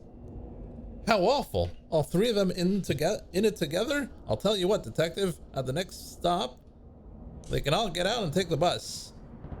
Sick business. Quite so, but a wonderful feeling, I think, to be possessed of great gifts, great powers of deduction and observation, and to use them. Here's another. A gift, that is. Call it a reward. A mysterious owl.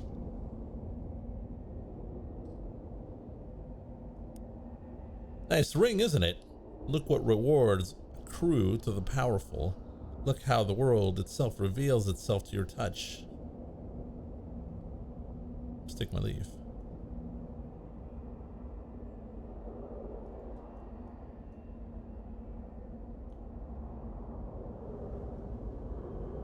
Wait a minute. The mystery remains unsolved.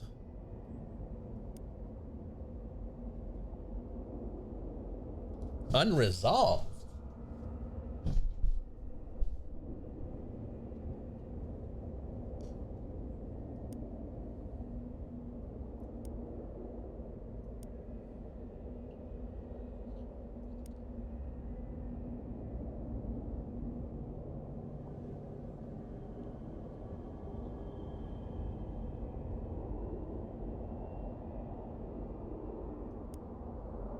Don't you remember the ring?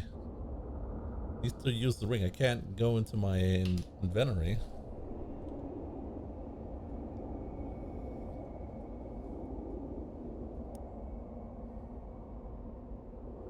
I confess, detective, I explained the poison that killed the professor, but wasn't it worth it? Look at the resume of Martin Perry. Look at these interesting ideas he has about tires. Bouncier, globular, backwards. Is the life of one man worth more than bringing new, innovative wheels to the world? Yes, I did it. I did it so I could hire Mr. Perry, and I would do it again tomorrow. And don't lie, detective, you would too. I admit, detective, I poisoned my husband. Oh, but spare me the reproach. Wouldn't you do as I did? Some scoundrel of the ivory tower branded your son as a car dunce? No? And I dare say you are not a parent, sir.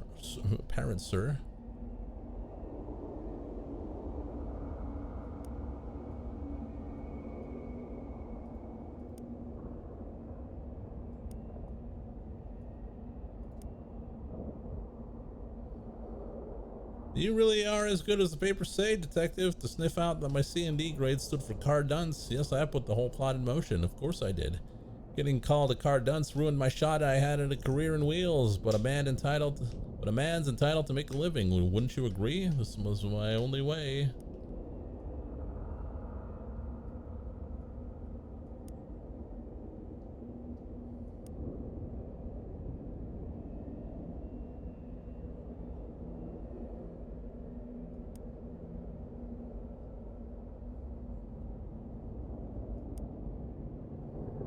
Victim was smushed by a giant dog with a falling piano out of lust. You're a fool! I gave you great powers of deduction and observation. I gave you the power to bend back the skin of the world and sniff up the insides. How dare you waste it?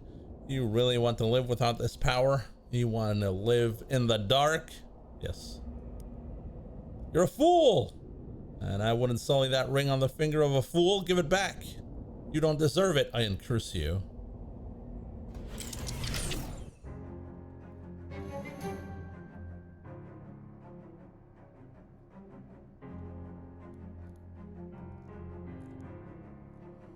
So, did that curse effectively try to bribe you into not destroying it? That's a little disconcerting. You look at the key that once harbored its shadowy magic. It shimmers in the light. You check your finger and pockets. No mysterious owl ring. You are reminded of the great figures of history who wielded incredible power and chose to give it up. Can't think of anyone specifically, but the concept is interesting to consider. Who's someone famous who gave up great power? Well, he's not famous, but my dad never eats more than he needs to at a buffet. I don't remember where I read this, but there was a rumor that Anne Boleyn had access to a tank, but chose not to use it. No need, she said. And you know who else had a tank? Walt Whitman. Interesting. All right, now we're gonna call it there for tonight. I hope you guys enjoyed it, and we will see you next time. Thanks for watching, everyone, and have a good night.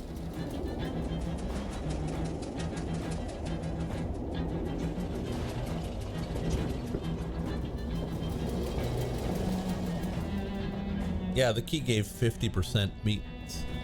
That's what it gave instead of 25.